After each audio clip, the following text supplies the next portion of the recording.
As soon as the gun goes off, kind of all the race day jitters are gone, and it's kind of just time to do what you came there to do some running.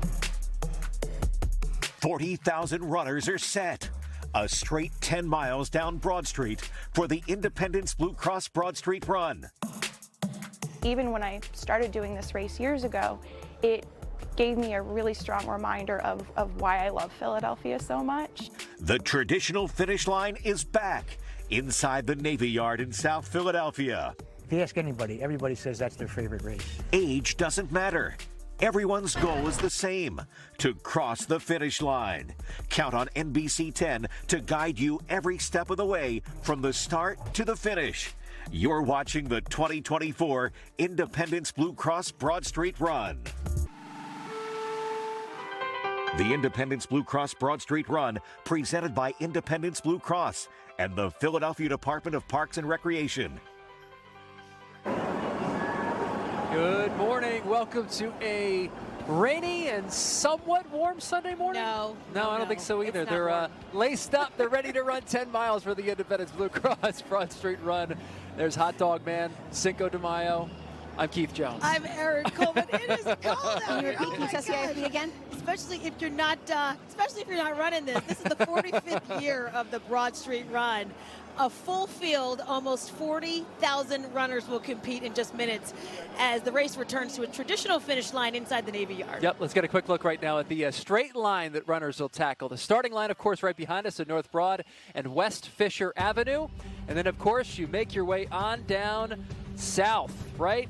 Eventually passing Temple University, rounding City Hall, and then down the Avenue of the Arts. A few miles later, they'll see the sports complex on the left side. This year, they keep on going straight toward the Navy Yard. Finish line is about a quarter mile into it.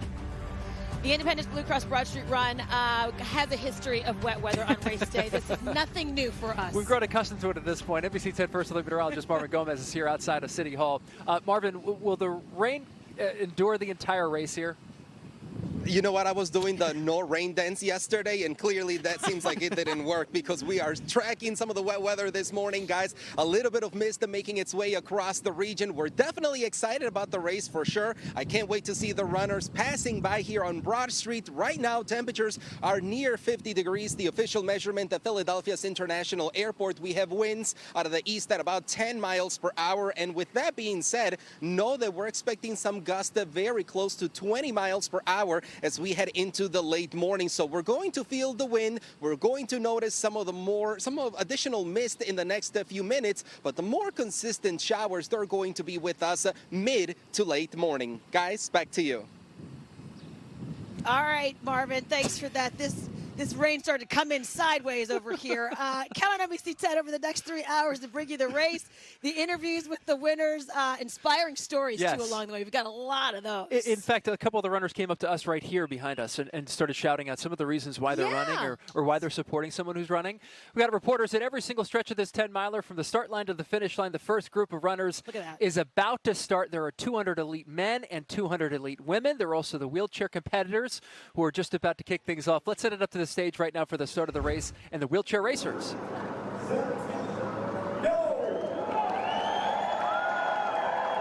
And they're off. Among them, the favorite, Tony Nogueira, I think, who wins pretty much every single time, finishing in about a half an hour. That's incredible. We've got 3 wheelchair competitors this year. I mean, and they cruise right on through. But that's the way we kick this off every year, and they are off. That's right. And you saw that quick little double box there. You saw Lucy Bustamante jumping around. That's indicative of just how it feels outside. It's a little chilly. If you're not running this race, you are cold. All right, so before the next corral starts, let's check in now with our morning show colleague, Lucy Bustamante. Keep those legs moving, Luce.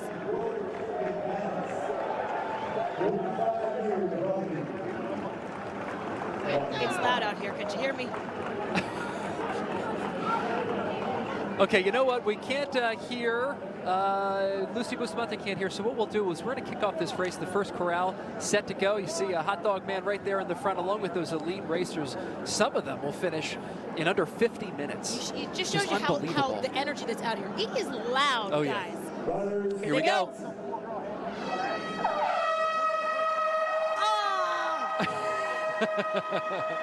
That's a huge corral right here. Do you see this? A huge crowd, and we just love to see them. They are racing, they are happy, and even despite this weather, good spirits all around. Yeah, absolutely. 40,000 runners. I think you saw the hot dog with the margarita, right? Because it is Cinco de Mayo, right? That's right. We also have the banana suits. So everybody brings their own unique flair to the Broad Street Run, because this is such an iconic race, and every single year we just see all of these runners. And again, it's worth mentioning, again, 40,000 runners, because during the pandemic, you know, there was a lot of shifting. It didn't end in the Navy Yard. We're right back to the region.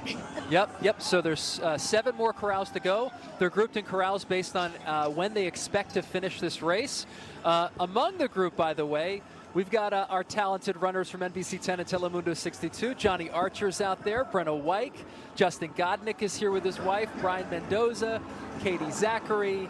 Because you know what this is, and Aaron will be able to back me up on this. It's such a community event. They say that this is such a runnable race that, hey, if you've never run a race before, you can give Broad Street a shot here heading down south, even in the rain, because the communities come out, the neighbors come out, and they really support in each part of the city. Look, we've done it.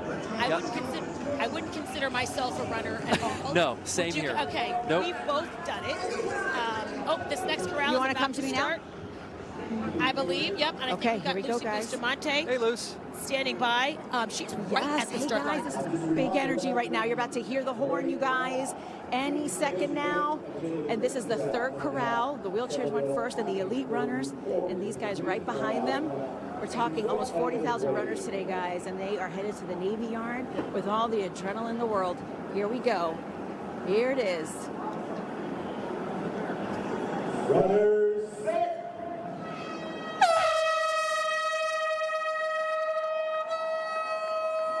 And they're off, guys. Faster and better than the Kentucky Derby. This is the race that gets us going around here. And we were interviewing them earlier, guys. So many people just doing this for the 10th time, the 11th time. These are the elite runners and the ones right behind them. So these are the pros, you guys, and everybody just gets so much out of this race. Everybody has a reason why they're running, either a personal goal or someone in their family that has a condition that they're supporting. So Keith and Aaron, we'll take it back to you and the TED, but just wonderful, wonderful adrenaline and positive energy here at the starting line. Lucy, thank you so much. There they go. So this is the second. I've got some more costumes. This is the second corral so far of, what do we have? 8 corrals. Yep. So this is the second of 8, and they are off. You know, they've been waiting. There's a lot of people still waiting, and the corrals get bigger and bigger as the times get slower and slower. Absolutely.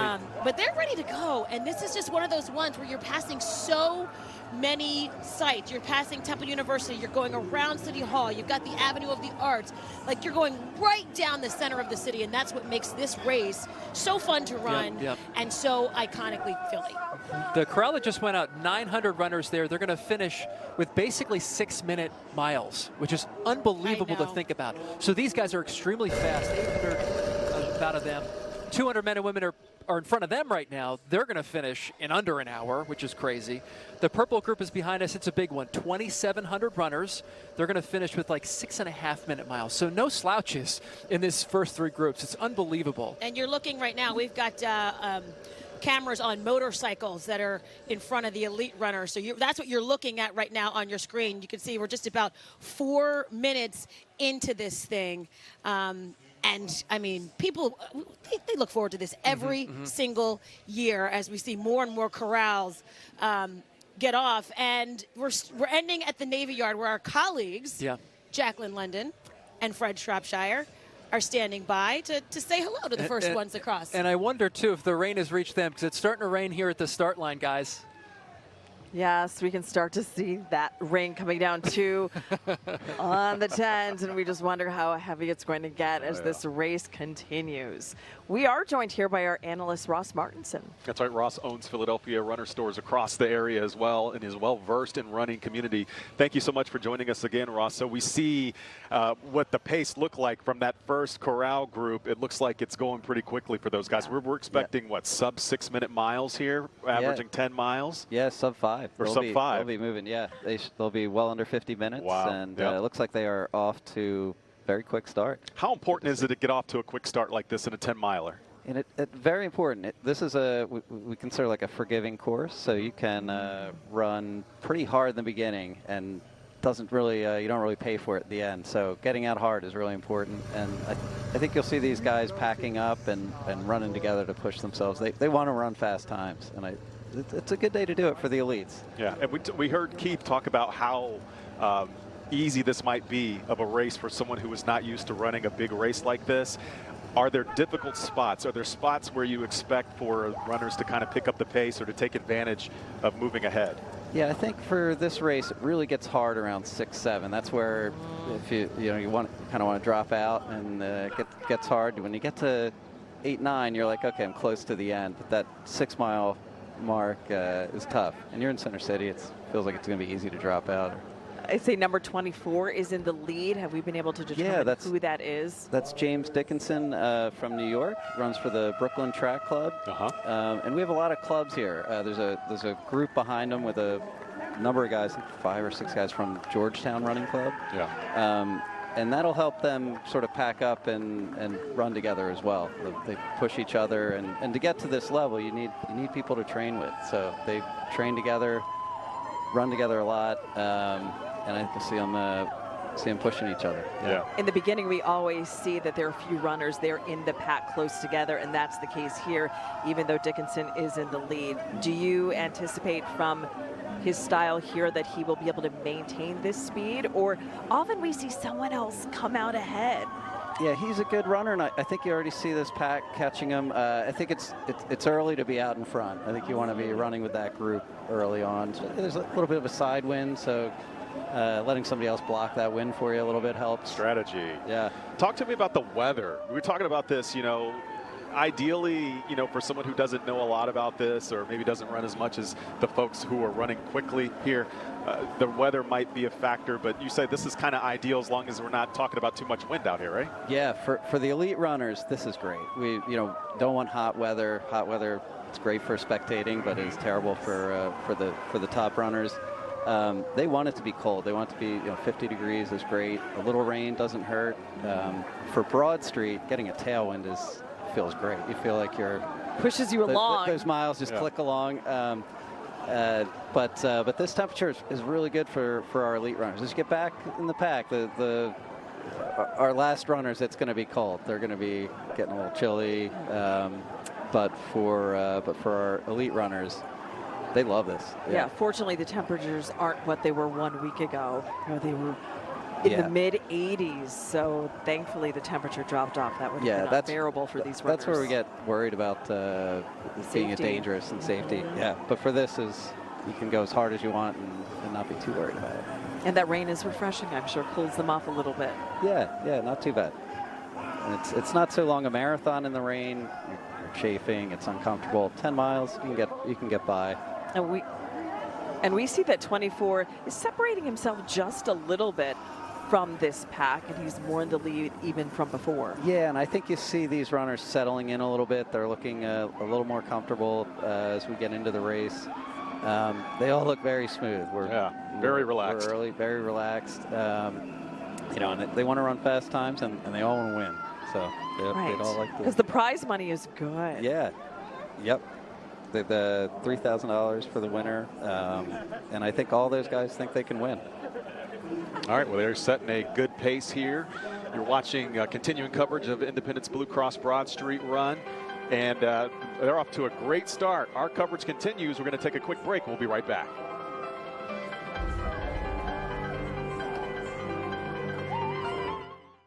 Where you eat is up to you. But what you eat? Now that we can help with. Spice up your sandwich routine with Wawa's new Honey Hot Club sandwiches, ciabattas, and paninis. Gotta have a Wawa. And is at the center of fine wine and good spirits. Bringing together the ingredients you like, the people you love, and the plans that started out as a simple idea. Because we know that when the right combinations come together, amazing things happen. New memories unite with old friends. Good conversation mixes with personal creations. The expected meets the unexpected. And only one thing makes these connections possible. Fine wine and good spirits. What will you bring together? Please enjoy responsibly.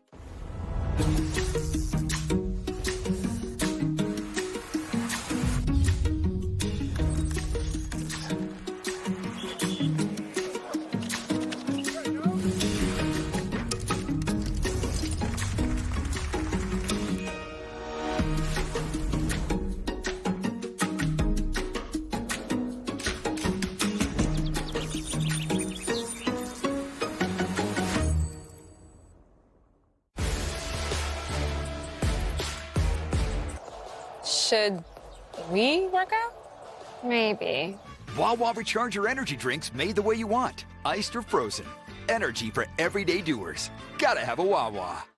Coverage of the Independence Blue Cross Broad Street Run is supported by Independence Blue Cross, Wawa, the Philadelphia Department of Parks and Recreation, Westchester University, County Line Fence, Citizens, Giant, Fine Wine and Good Spirits, Atlanticare, Jefferson Health, the New Jersey Department of Human Services, and Team PHCA. You're watching live coverage of the Independence Blue Cross Broad Street Run. Back live here at the Independence Blue Cross Broad Street Run, the start line, West Fisher Avenue, North Broad. We're turned in our chairs here because we love waving to everybody as they go on by. That's the best part about being at the start line. There's so much energy here, and they are waving back. They are cheering. They are ready to go. We're almost ready for the next corral to start. I've kind of lost track here, but this is at least the 4th or 5th corral out of 8 to go as you watch the elite runners on your screen. And among these runners, by the way, the oldest is 92 years old. Oh, my gosh. The youngest are 8-year-old twins. So, I mean, it runs the gamut here, which is really incredible, which is why we love covering it so much. And you see it on the right side of your screen, the elite runners racing on down south, which is really crazy, averaging about under 5-minute miles. You've got our crew in the top left-hand side of your screen. That's our crew from NBC 10. You've got Brian Mendoza, meteorologist there. You've got Justin Godnick and his wife, meteorologist there. Oh, all the meteorologists are running. Katie Zachary is there, too, kind of in the background. She's in the fold. We see her in the green jacket. We see Katie Zachary, and we see a lot of our producers and directors there. Look, they're jumping around having a good time. Shout out to NBC 10. Brenna White actually made it here. She anchored the morning show. We saw her run on by. We took a video of her going, so she got off a little bit earlier with our morning show producer, Kate Riley. Kate Riley. Yep, which is so great. So many great stories here at the start line. Let's get on down to the Navy Yard. Fred Tropp-Pryor and Jacqueline London, they are live down there waiting on these runners to cross into South Philly. Yeah, hey there, guys. Yep. We are just talking about the sights and sounds that you guys are seeing at the start line there. We're going to see that here. It's going to be a little while before we see that kind of excitement here, but we do expect to see, the excitement because a lot of folks have put in a lot of hard work to train for this race. 10 miler is not something you roll out of bed and just decide you're going to do one day. Although some people do. Some people say, you know what, I'm not going to really train for it. I'm just going to give it a go. And they end up surprising themselves with the times that they do. Yeah, but these guys you see on your screen here, these are folks who are putting in lots of miles. Ross, we were talking about this, about what goes into the training to run elite times like we're expecting for these guys to run. Yeah, they're putting in a lot of miles, over 100 miles a week in most cases. Getting to bed early, getting a lot of sleep, living a mostly healthy lifestyle. And they're very serious about their training. So it looks like we're seeing 2 of our Georgetown Running Club runners in the front there. I think it's Owen Ritz and Zach Holden. Right behind him in the pink singlet is St. Joseph's University grad. This is another corral is going off. Yeah, and there is quite a bit of separation. Yeah, and you see the elite runners, and then you see other people out here who just like wanting they're just to have having a good fun. time. They're wearing costumes, smiles on their faces. Right, you saw the hot dog. It is Cinco de Mayo, so you see people dressed in, we saw Margarita running out there. Definitely seen some sombreros. So yeah, there really is a mixture, which is great. Yeah, it's fantastic. The energy in the crowd in the back is amazing. It's unlike any other race out there.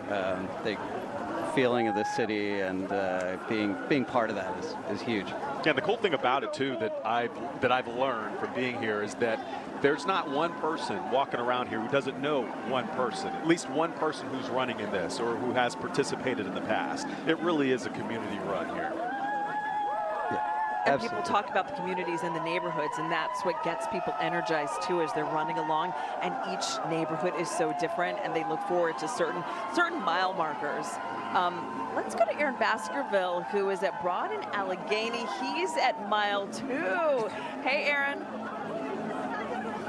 Hey, Jackie. I'm in the thick of it. I'm not running, but I'm still in the thick of it. Like you said, we're at Broad and Allegheny, and you can see all the lovely athletes running by right now. You talked about those costumes. We did see the banana a little while ago, but those elite athletes, they went past us a good, 5-6 minutes ago, flying by us. But as you said, such a community event, and folks out here running for different causes and for different reasons.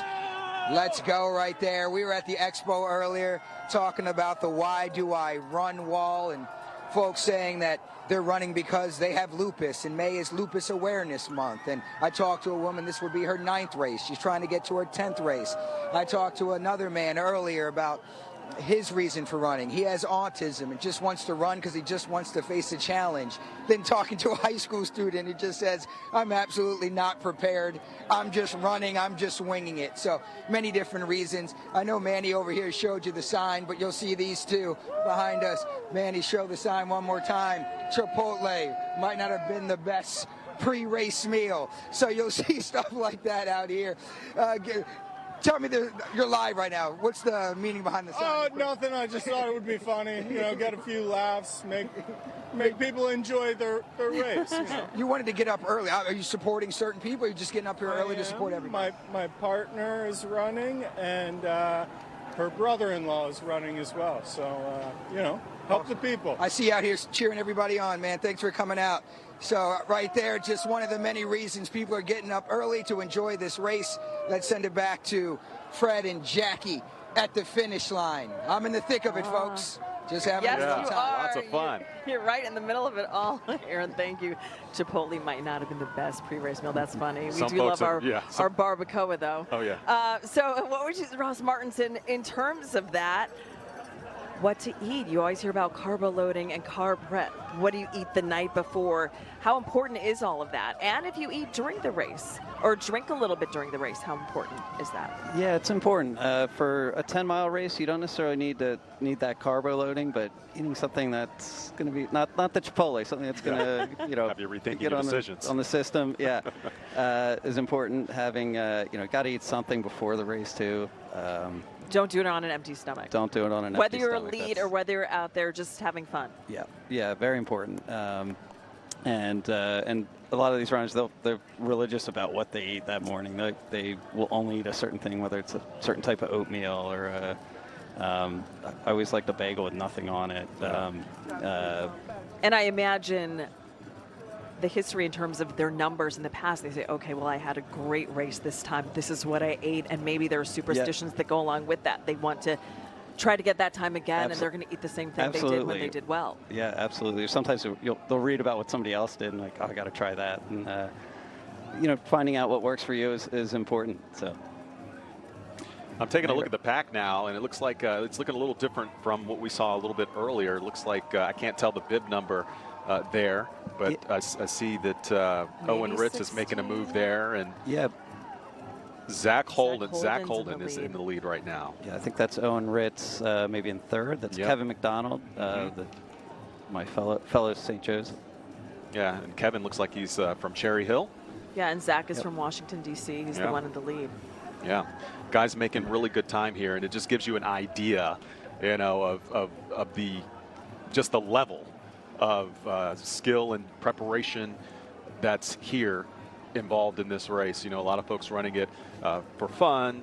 These folks obviously trying to get the best time that they are getting. And then, you know, you heard Aaron talking about folks who are running for family members, some folks who can't be with us this year, or folks who have passed on, and or raising awareness, you know, about certain health issues. It is a race that includes the entire community. Yeah, it is a real team effort. We see so much money raised, different organizations, and they all run together, whether they're raising money for cancer, for lupus, for diabetes, and it is a passion, and we love to see that out here.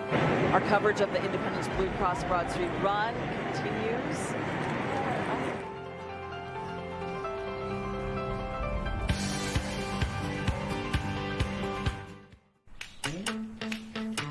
Okay, Giant, show me the savings. Easy breakfast savings. Keeping them healthy savings. An apple-ish a day savings. I guess I don't have to cook tonight savings. And look at everything I got.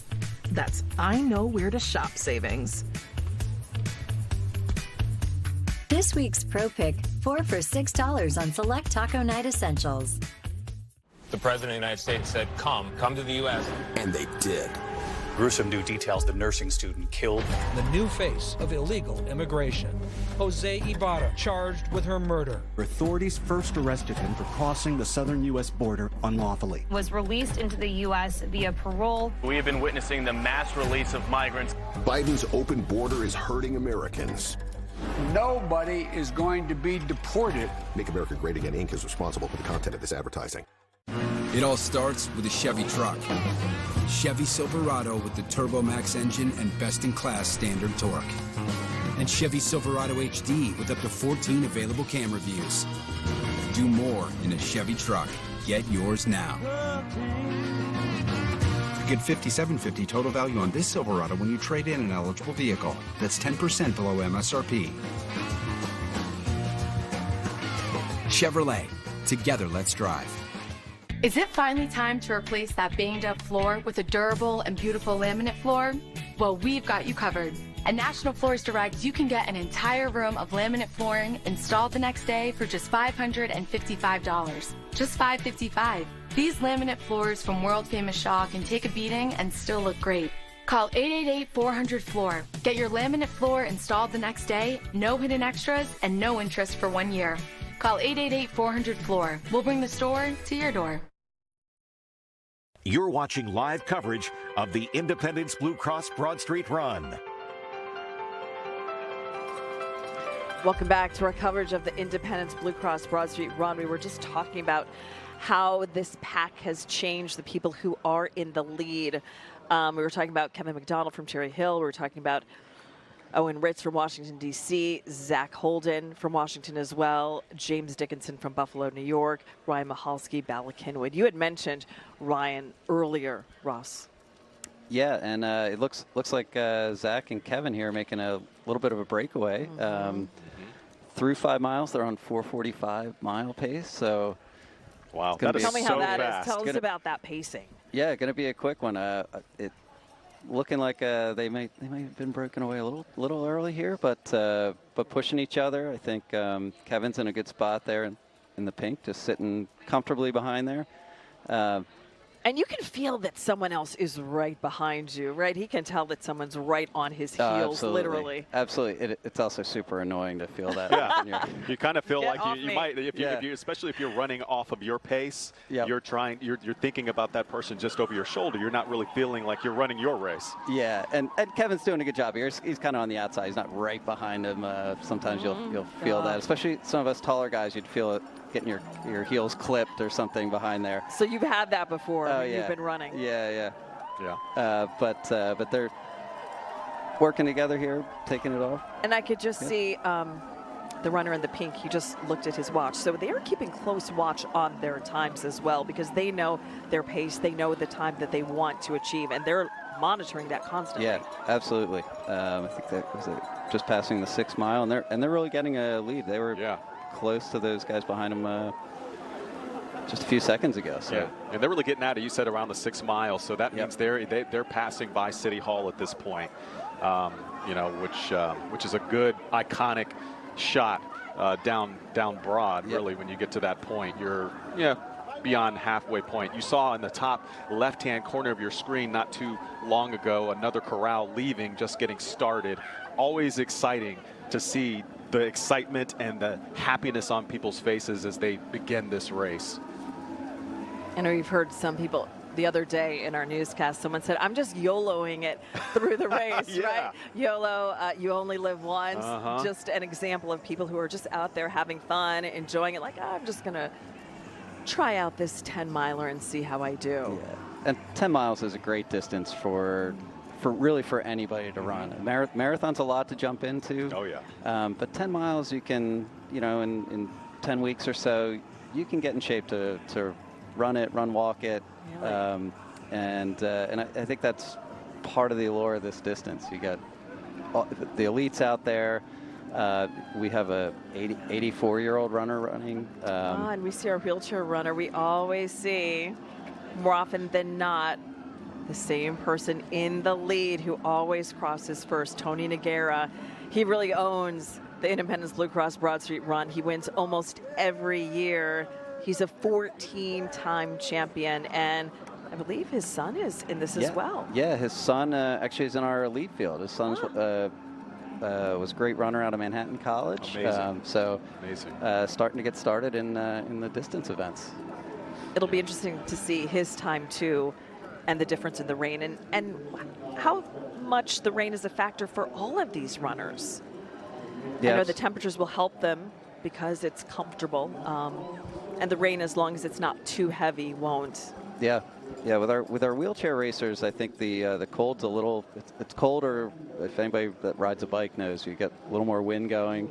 It's a little chillier. So this is a great one for them. In the wet weather, turns are not good. So not a lot of turns on this course. So it lets the wheelchair runners really get going. And I think in first there, it's actually Miguel Vergara there leading. So we may have a different winner this year. Yeah. Oh.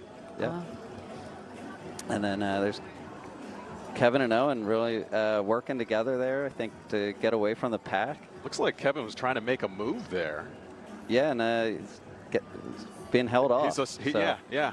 Right on the turn, you don't know how they're going to navigate these turns, and if somebody's going to take the lead when they come around the bend. Well, you know who was near that location? Our Siobhan McGurl, who was just there at the bend there. Siobhan, you have a really good sight of what we're seeing here in our monitor right now. Oh, guys, it's so exciting. You can see them coming up now this way. Oh, they are going so fast coming up around this bend at City Hall, making the bend about the halfway point. Look at them go so fast. Woo! Oh, the excitement, guys. It's crazy. Here they come by right now.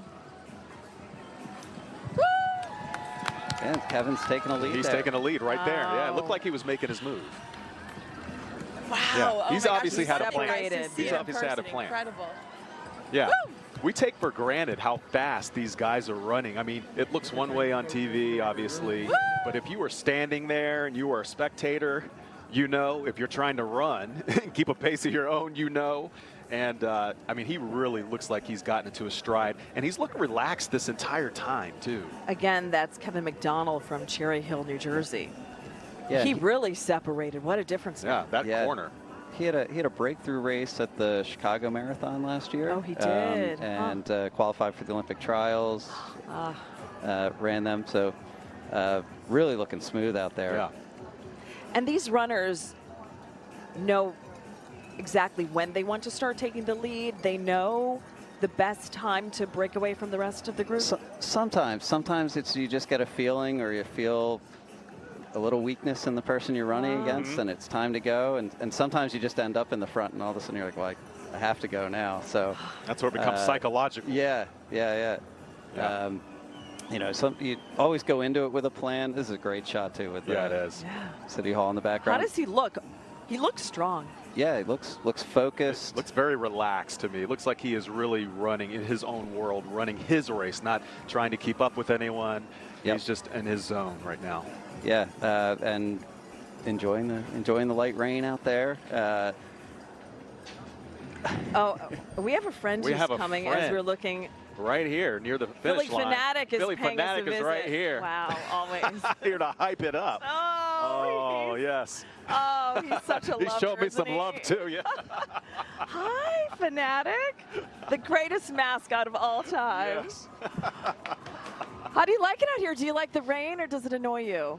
That's a big no from the Fanatic. Oh, he's not happy. Oh, we're going to get a selfie. Oh. Thank you. Welcome, Fred. Welcome, Fred. Fred, you've probably never met the Fanatic before. Your first time? Not this way. What? Not this way. Are you thirsty? Fanatic likes to show love. You want a selfie?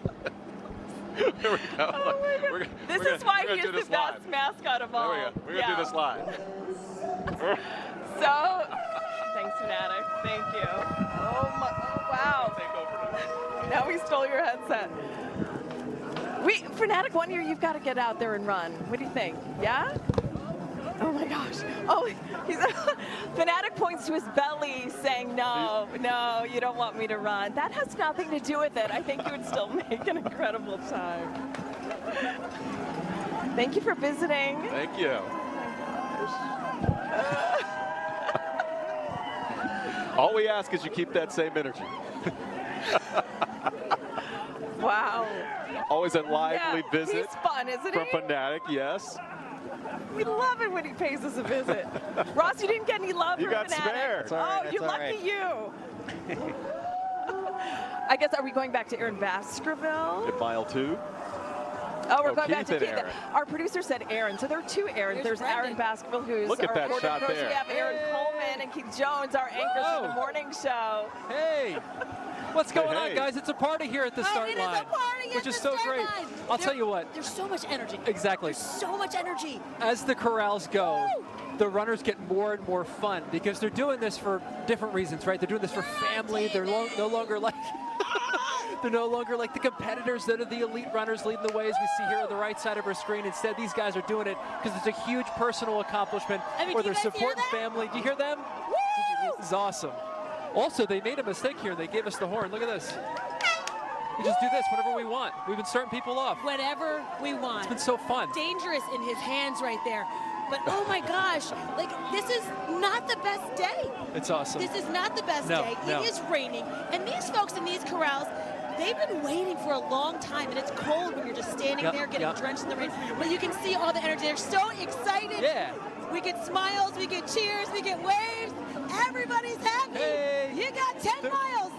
They're making the best of it, too. Let's get on back to Fred and Jackie right now. Hot off their encounter with the Philly Fanatic. It's Miguel Vergara. Yes. Go, guys. You look great. Yes. I love it. Oh, hyping them up, and we're looking at Tony Nagara right there. Ross Martinson, how is he doing? Miguel Vergara. Oh, no. Oh, it's awesome. Pinata. Looking great. He's really moving, pushing really to the finish. You can see the arms pumping. Yeah. Yes. Oh, yeah. Look at that. Wow. That looks fantastic. Yeah, Tony Nagara has dominated. Yeah. So this, all things said, looks like we got a new champion here. So those arms finishing. are flying. He is flying, and he is coming around the corner here. He's come down the straight. Enjoying that finish. And he crosses. He just crosses. The time is about 32:50, 32:52. Wow, amazing. And his start time was at oh, we started 3 minutes earlier. 3 minutes early. 34, 13. 34:13. Unofficially.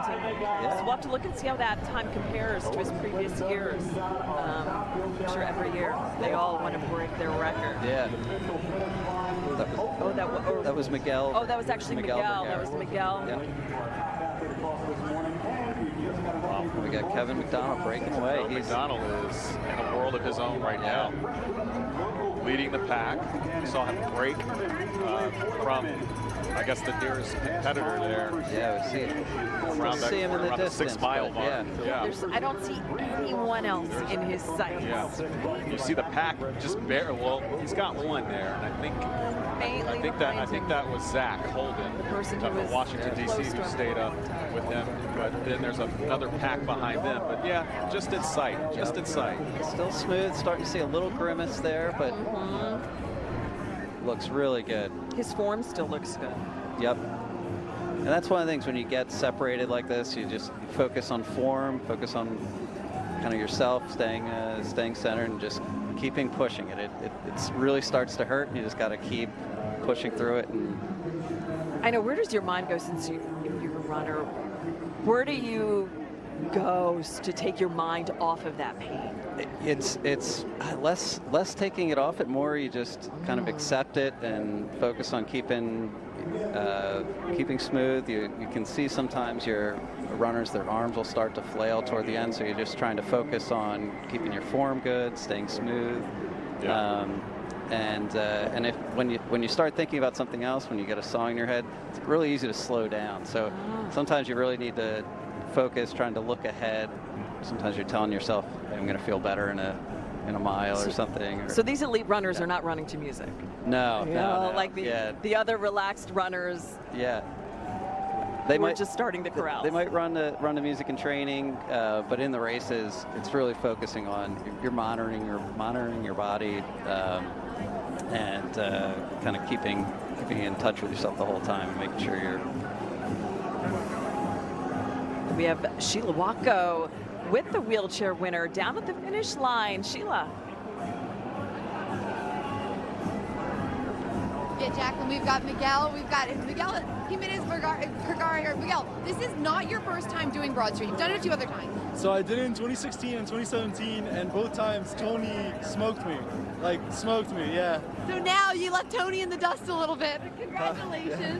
How does this feel? This is your first time coming in first. Yeah, it's my first time winning Broad Street. It feels great. It's Olympic year, so it's good to know that I'm shaping up for the Paralympics, and that's, this is a good fine-tuning moment going into the Paralympic Games. Is that something you have your sights set on? Yeah, absolutely. That's what we're training for. Yeah, to go to Paris. Yeah. So I'm trying to make Team USA, and these road races. So I go to Michigan next week for another road race, Grand Rapids Riverbank Run next Saturday. So turnover time is quick, just to sharpen up, keep getting races under my belt. So. Oh my gosh, this is so exciting! Huge congratulations and good luck with that. And what brings you back to Broad Street time after time? This is home. It is kind of what I started racing out here. New Jersey has great wheelchair racing. Philly has great wheelchair racing, and I don't know. Going into a Paralympic year, I had to pick and choose my races, and I was like, I'm not missing Broad Street. Why not bring it home for a big year? So. Well, you brought it home. Hopefully, you're going to be taking it to Paris as well, Miguel. Huge congratulations to you. This is so exciting. Back to you guys. All right, Sheila Wacko, thank you. With Miguel, our wheelchair winner. What an impressive showing for him. As he said, he's preparing for the Paralympics. The Paralympics. In Paris. Yeah. Great run for him. And there you see a close-up of our leader here.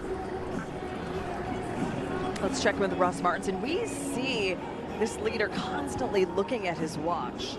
Yeah, he's really checking it a lot. I think now with GPS, sometimes you get too much information. You don't necessarily need to know that all the time. Generally, they'll be checking every mile, clicking in, definitely checking a lot there. I think he really wants to maintain that lead, and now as you get a little gap, it's tough to tell how far that is, and to tell if you are continuing to separate from him.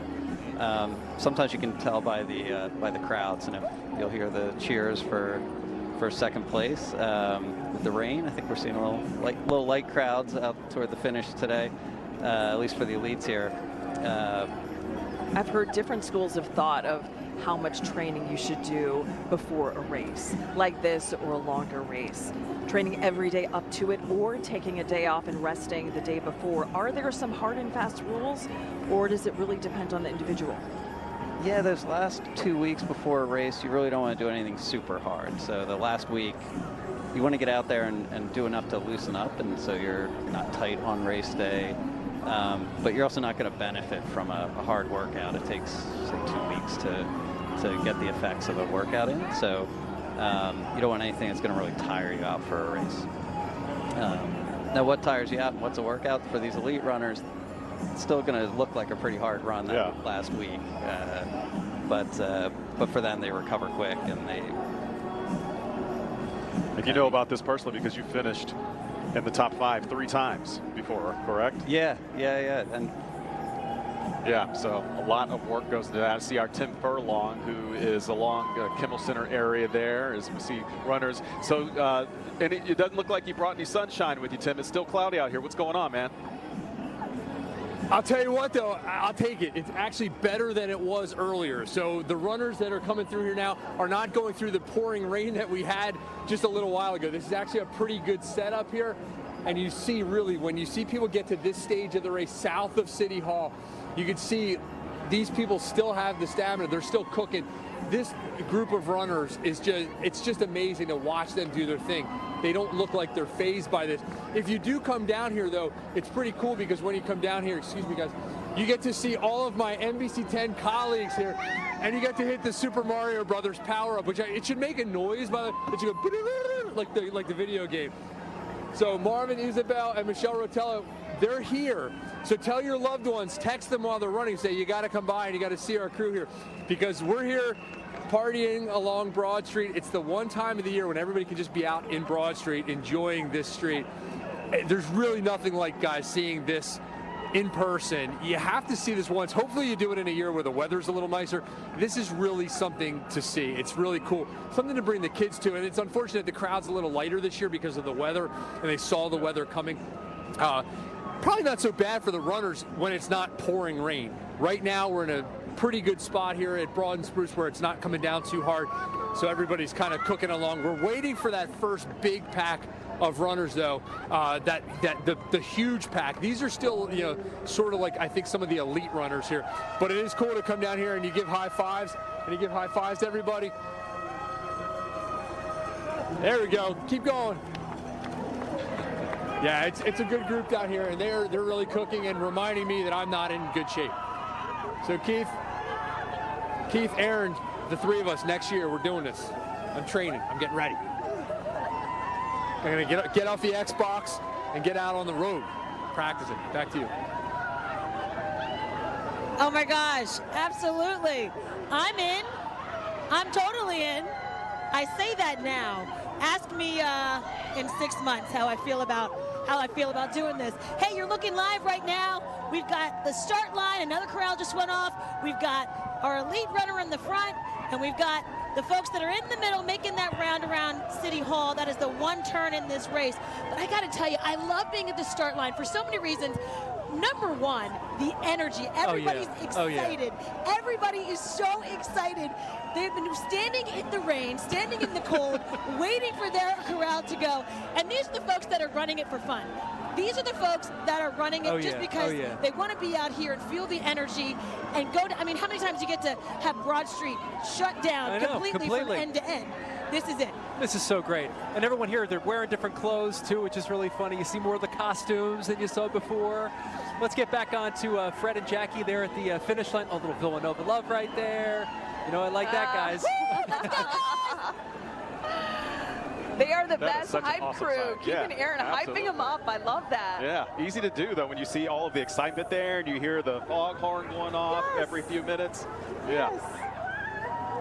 All right, let's bring in Ross Martinson again. How does he look right now? And you're the expert in terms of his form. Yeah, I think he's close enough now. He knows the finishes there. I think he's going to be our first American winner since 1994. Wow. So it's been dominated by foreign athletes the last 30 years. So really amazing. Yeah, it's pretty remarkable too, because this is the first time we've had the course be back to Broad this way and have to finish at Navy Yard in quite some time.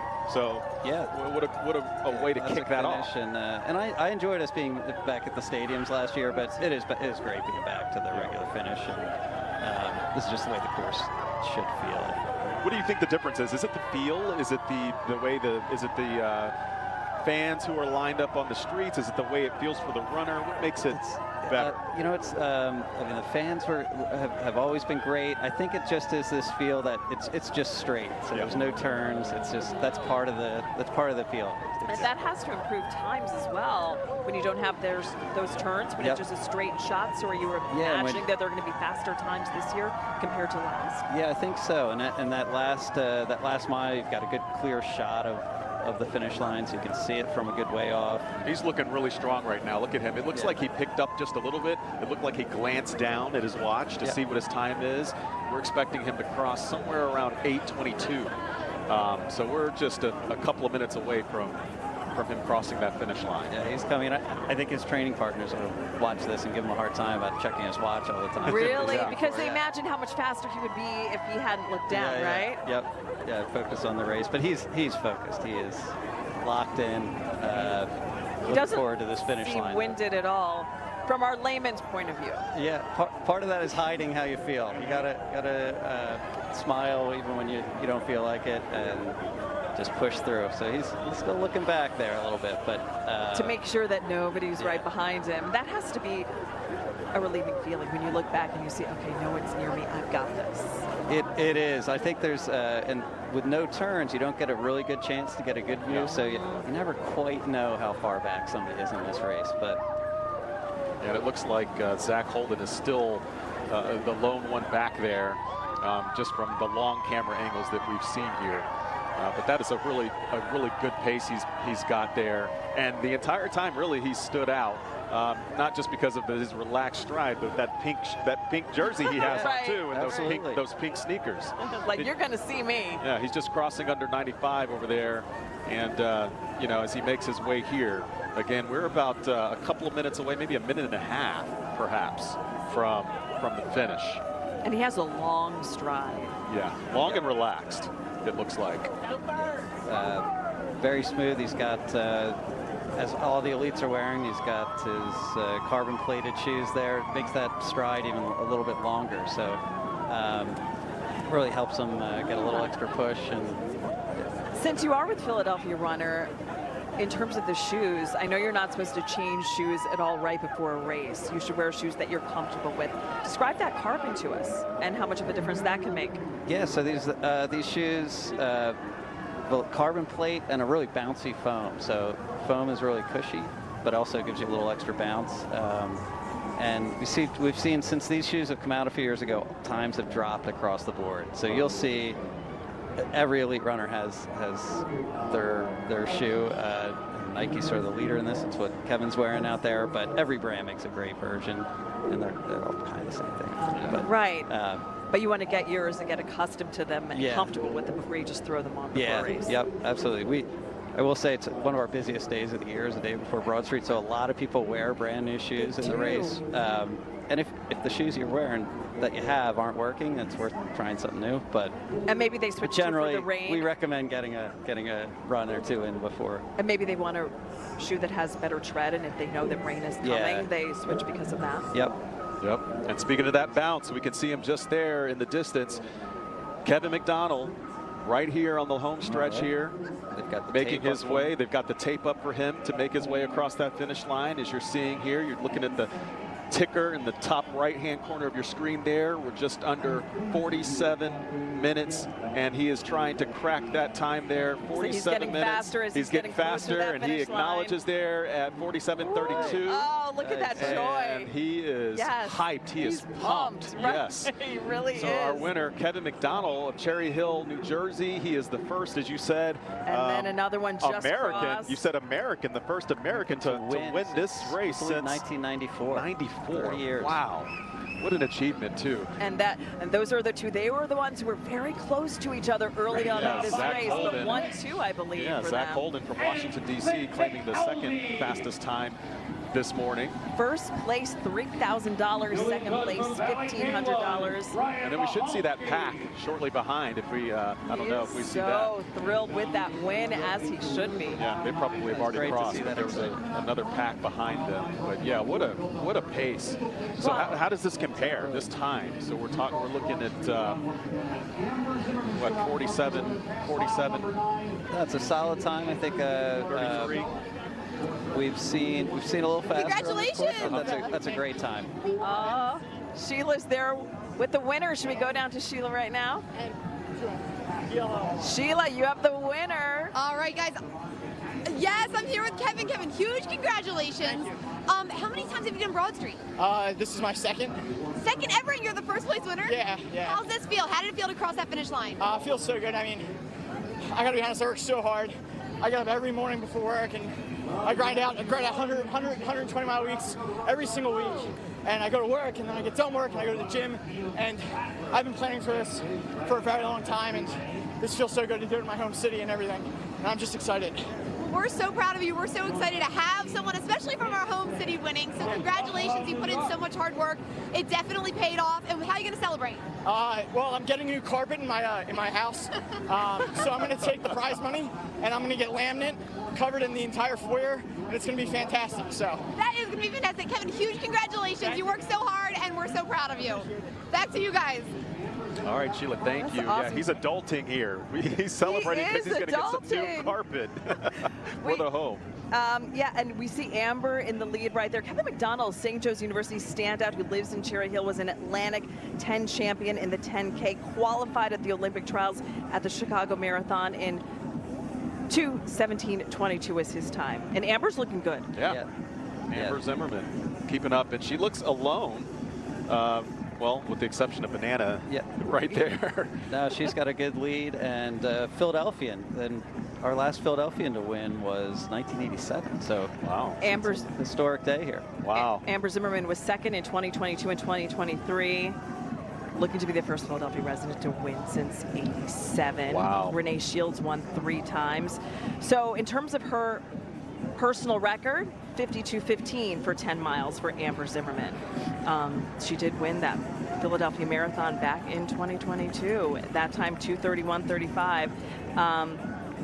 She's a postdoc at CHOP studying sleep disorders and genetics for Amber Zimmerman, and looking really good right now, right, Ross? Yeah, it looks fantastic. Again, second the last 2 years. One of those years she broke the course record, but still got beat. So very fast runner. Looking very smooth. Definitely has it in the bag there. And it's good, great. We're seeing bigger crowds out there now. Yeah. We get a little later, and those crowds have to really help motivate these runners. Yeah, always huge cheers for the first woman. The crowd loves seeing seeing her come in there. Entering the Navy Yard here. How does she look? She looks like she's breezing it in. I think. I mean, she's running hard, but she makes it look. She makes it look easy. Right? She makes it look easy, doesn't she? Yeah, she's definitely in her stride. The guy in the banana suit. The banana suit. Banana is Bananas moving. right there. Don't underestimate the costumes out here. Thinking, oh, if they're wearing a costume, they're not going to be. Well, listen, you knew he was serious because he was in the first corral, right? Yeah. So you knew from that he was a serious runner. A lot of people in that first corral, though. Yeah. Serious and banana suit. Yeah. Yes, right. But she looks fantastic. I mean, she's running smooth, running hard. She's earned this. Two second place finishes. Trains hard. I love hearing she studies the sleep disorders. Her hobbies are sleep and running, she says. So. Right. That's good that she can sleep. Yeah. Right. I'm sure sleep is an important factor in making sure you do well in these races. Well, she's not going to get the PR, but she's making really good time. Yeah, and, that's a fantastic time. Yeah. Another one crossing right here. Oh, and that's winner parts. That's our non-binary winner. That is a great time for winner. I think that's our fastest time for non-binary. And there's Amber Zimmerman. The time under 53 minutes. Ross, you've been in the top 5 3 times in the Independence Blue Cross Broad Street Run. What is that moment like when you finally cross the finish line? It's a fantastic feeling. I mean, I think across the board, first person to the last person, getting across the finish line is a huge relief. You know, especially if you've been holding somebody off that's right behind you. It feels great to finally get there. And just, you know, you're pushing yourself that whole way. So getting across, you know, we saw it with Kevin doing the fist bump. That's the feeling I think everybody has here. You know. Right, some people collapse on the ground. We've absolutely seen that in the exhaustion, and then they get right back up. And then other people just are hyped and stay up there.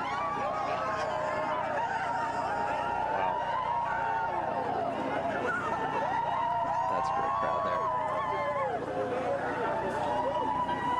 We can see the crowds here. Just having a good time. Just having a great time. A lot of them running together, friends, family members, co-workers.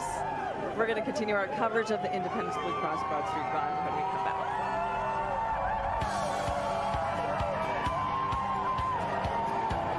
You're watching live coverage of the Independence Blue Cross Broad Street Run. Good morning, everyone. I'm NBC 10's Sheila Wacko. We've got another champion of the day. We've got Winter Parts here. Winter, you crossed that finish line. You've not won Broad Street before, but you did compete last year. How does it feel to come back this year and actually win the whole thing? Feels so good. Last year I had a hamstring injury, so being healthy this year, able to take it out real hard, felt great. It must feel so good, especially on a day like today. Do you prefer the rain? Do you like a sunny day? Was this ideal? For me, cloudy, no rain is ideal. I was glad it wasn't pouring, so that really helped. I was worried that the surfaces might be slick, but it wasn't bad. Good. And what brought you back to Broad Street this year after doing it? What do you like about this race? I really like the way they do the non-binary inclusion here. A lot of races struggle to support non-binary runners as well, but Colin Leak and Jesse Copeland, who run the elite thing here, do such a great job. Being able to cross the tape, have that support, means so much as a non-binary runner. I love the inclusivity of this run as well. I think it's so important, and I'm so proud of you. This is so exciting. How are you going to celebrate? Hopefully going to brunch with some other non-binary friends afterwards. Should be really cool. That's going to be so cool. Celebrate, enjoy the rest of the day. Have a great week. I hope you have the runner's high for as long as you can. And huge congratulations, Winter. Thanks for stopping and talking to us. Thanks All right, so much. Go to brunch. Go have fun. Jackie and Fred, back to you. All right, Sheila, thank you. Yeah, Winter Parks. What an impressive finish, right? Yes. Yeah. Really good. And when you talk about Broad Street Run and Independence Blue Cross Broad Street Run and brunch, that's so much a part of it. Afterwards in Center City, you see everyone wearing their medals like a badge of honor, and they're all over at the restaurants. It's an accomplishment. That's part of it. Yeah, absolutely. Getting that post-race beer at some point. On Cinco de Mayo, right? Cinco de Mayo. Usually, that's where we like a little warmer to hang out afterward, but fantastic day for brunch. It really is. Sit inside. We want to go to Yukari Nakayama, who is on the race route. At Broad and Jackson. What's it looking like now, Yukari? Hey, good morning. I mean, now there's a lot of action happening. The energy is high. I mean, and we're about 3 miles away from the finish line. And what do you need to get you through that finish line is the supporters, right, and the love. And actually, accompanied by Brian, who's a supporter here. Brian, who are you cheering for today? Well, everybody, but I run with Winfield Track Club and Swagger House Run Club. Right. How does it feel to be out here seeing them? I mean, we were here together watching the elite runners, the wheelchair, participants. Yeah. Wishing I was in it instead of sidelined with an injury, but you got to support the crew because I know I've run it before, and when you start hitting the wall towards the end of the race, every little bit of bell and scream helps. Right, totally. And you're a runner yourself, yes. Right? What about this race makes it so different than other races that you've been a part of? It's not as hardcore as a half marathon. It's way more challenging than a 5K, and it's just a straight shot, all the way from North Philly all the way down to the stadium. So and the energy all along Broad Street is phenomenal. So. And again, we saw a couple of your friends, running by here. Again, the emotions that you feel when you see them, just so close to the finish line. Just proud, just happy for them, and especially because a lot of the ones that I've seen so far are up towards the front of the pack, so I know they're going to PR today, so that makes me really happy for them. Awesome. And what does it feel like seeing other supporters here? We have some of them here trickling in. Oh, it's always entertaining. She's got tequila shots over there. I was like, what are you giving out? And she's got tequila shots, and I'm sure there'll be takers later on. But it's just awesome. Yeah, get it on more! There we go. We got a friend right there. All right, we'll send it back to you guys at the finish line. All right, Yukari, thank you. Yeah, folks looking great, having a lot of fun. And look at that. This is another shot at Broad and Allegheny there. You can see folks, looks like they're really relaxed. They're just having a lot of fun. I see a lot of smiles, no grimaces on anyone's face right there. No. Ross, I wonder how your runners are doing since you were coaching Team Philly Race Training. I wonder how they're doing out there. I'm sure they're doing great. They trained hard. We had a lot of rainy days in our training this year, a lot of rainy weekends. So which helps on a day like today, so you're prepared for it. They jokingly were expecting, we know it's going to rain this year, and I thought that would keep it away. But they know what to expect. They know how to handle the rain. And I'm sure they're having a good time. And you're training people of all levels, I imagine. Yeah, we've got people up in that fast group, back to people running. A lot of people running their first Broad Street run, and in that last corral, just want to finish, and they're having a great time. And you're a perfect person to train them, because not only were you top 5 3 times at the Blue Cross Broad Street Run, but also top 25 in the Boston Marathon years ago. How impressive. Yeah, thank you. That was a long time ago, but still impressive nonetheless. It still matters. Still these mornings, I still wish I could get out there and race again, but that's good. It's great to see. Great. Ross Martinson, it's been so great having you and your perspective here. The times overall. Good times today? Yeah, great times today, and great to see some local runners winning. Absolutely. Great to know both of them, or all 3 of them actually, the winners. So can't wait to go congratulate them. Oh. Great. Thanks for having me. Thank you for being here. We always love your perspective. Thank you so much. We want to send it back to Keith and Aaron at the starting line. Hey, guys. That's right. Party's about to come to a conclusion here, actually, with the last corral. Waiting on the last corral. The mighty, mighty pink corral is standing here at the starting line. We got the horn. Like, he literally has his finger on the horn. We're about to start this crew here. What do you think, guys? As soon as they give us the signal, they are waiting. They are ready. They are waving. The energy at the start line, there's nothing like it. That's right. There is nothing like it. Because at the finish line, you're like kind of like pooped, right? but now, I mean, they're ready to go. They're looking at us. We're waiting on the signal, and we're going to let these guys go. They got 10 miles ahead of them. Have you ever seen these folks so excited to run 10 miles? All right, we're ready when you guys are ready. Can I just do it? No. Oh, wait. I want to. He said, please wait for the air horn. This is where I can really screw things up and just do it. Yep. Woo! What do you think? No, not yet? No. We can't do it yet? Shh, here we go. Come on. Hey!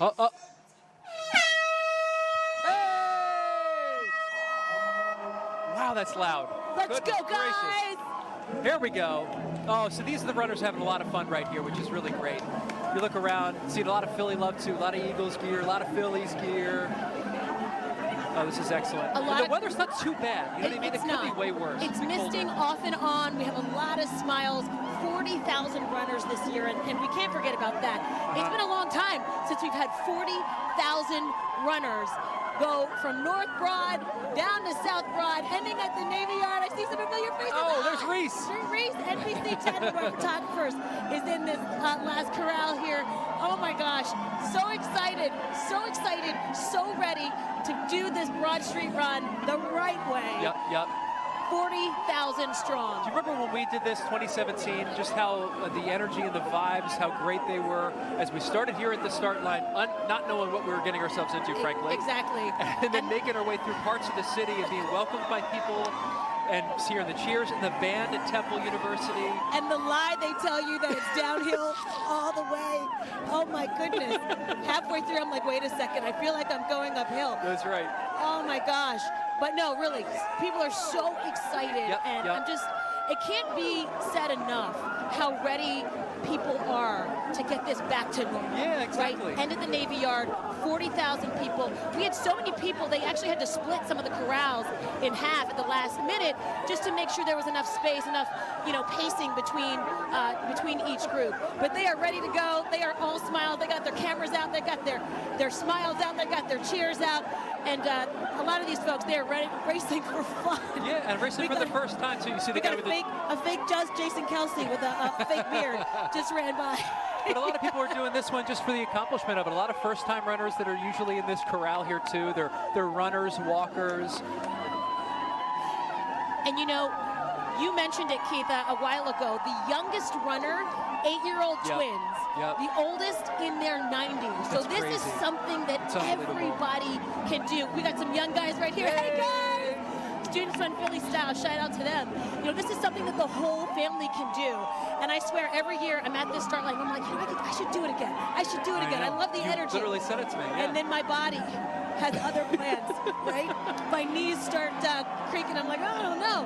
But it's just something special. There's something really special. The camaraderie in Philly really comes alive, is what it is, right? Yes. You feel like you're a part of something bigger than yourself.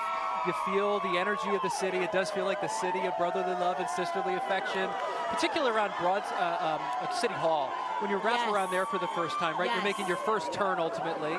you're wrapping around, and then you're thinking, okay, home stretch. That's an accomplishment. And that feels like the longest period of time is those last like 4.5, 5 miles. And I think Ross had even talked to that.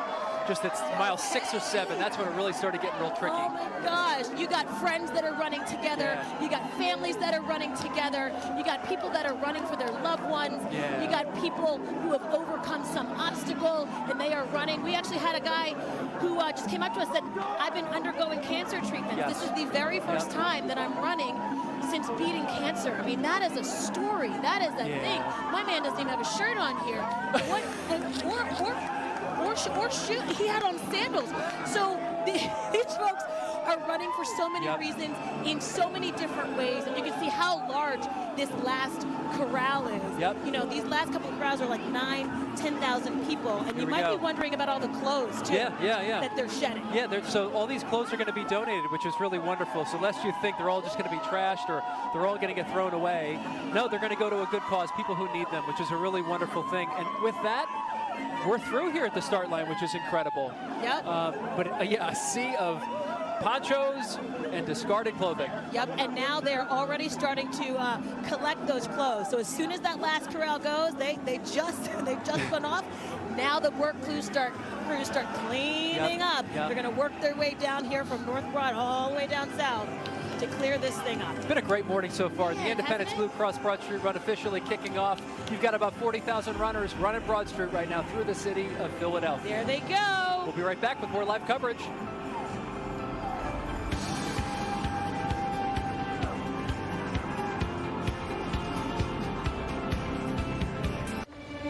Well, if you want my 2 cents on interest rates, we got options. My 2 cents. This one's priced to sell. My 2 cents. My 2 cents. My 2 cents. My 2 cents. My 2 cents. Here's my 2 cents on planning for the future. Interest plus interest equals more interest. Come on, you gonna drink that? Hi, Joan. Perfect timing. I have a few questions. Let's look at your plan and see what makes sense for you. And is at the center of fine wine and good spirits, bringing together the ingredients you like, the people you love, and the plans that started out as a simple idea. Because we know that when the right combinations come together, amazing things happen. New memories unite with old friends. Good conversation mixes with personal creations. The expected meets the unexpected. And only one thing makes these connections possible. Fine wine and good spirits. What will you bring together? Please enjoy responsibly. It all starts with a Chevy truck. Chevy Silverado with the Turbo Max engine and best-in-class standard torque. And Chevy Silverado HD with up to 14 available camera views. Do more in a Chevy truck. Get yours now. Get $5,750 total value on this Silverado when you trade in an eligible vehicle. That's 10% below MSRP. Chevrolet. Together, let's drive. Coverage of the Independence Blue Cross Broad Street Run is supported by Independence Blue Cross, Wawa, the Philadelphia Department of Parks and Recreation, Westchester University, County Line Fence, Citizens, Giant, Fine Wine and Good Spirits, Atlanticare, Jefferson Health, the New Jersey Department of Human Services, and Team PHCA. You're watching live coverage of the Independence Blue Cross Broad Street Run. Good morning, I'm NBC 10's Sheila Wacko. I'm here at the finish line for the Broad Street Run with two friends who just finished. We've got Leah, Kate, and Emily. Ladies, you've both done this run 3 times now. And Emily, today you PR'd, right? Yep, this was a PR. My first time was 3 years ago, 67, 65, 64. So it's a very fun race and a key race each year, and it felt really good to PR this year. And they are local girls. We've got Philly and Newark, Delaware. And Leah, Kate, you just a few weeks ago ran the Boston Marathon. So how did it feel today to do another race so soon after? Yeah, not like I was wanting it to feel. I did a 5K as a tune-up about a week and a half ago. I felt all right there, but today just it was a little harder, but having someone I care about kind of going back and forth throughout the whole race, it keeps you going, and that's one of the reasons I want to run is for people I love. So I'm proud of her for achieving a PR. She works really hard, and it was awesome to see her get across that finish line. This is awesome. Who run the world? Girls! Yes! ladies, congratulations and have a great rest of your day celebrating. And back to you guys. It's so much fun down here. Yeah, it is. Thank you, Sheila. Yeah, we're seeing a lot of folks crossing at this point, and I mean, you know, you get different levels. You see all levels crossing here. You do, and we're right here near the finish line, and we can see that the minute people cross, often they're taking selfies of themselves as they cross. I saw the hot dog did that, but also they cross. You see they look at their watch, every single person, and then they just bend down on their knees in exhaustion. You know, those it's an three accomplishment. things. Yeah, it's huge. It's a huge accomplishment. Regardless of how avid a runner they are, it really is impressive every single time. Yeah, and one of the things that makes this such a great run is the view you get of the city running through the neighborhoods down Broad Street, and of course just the feeling of accomplishment. We're going to take a quick break, and we'll be right back, our continuing coverage.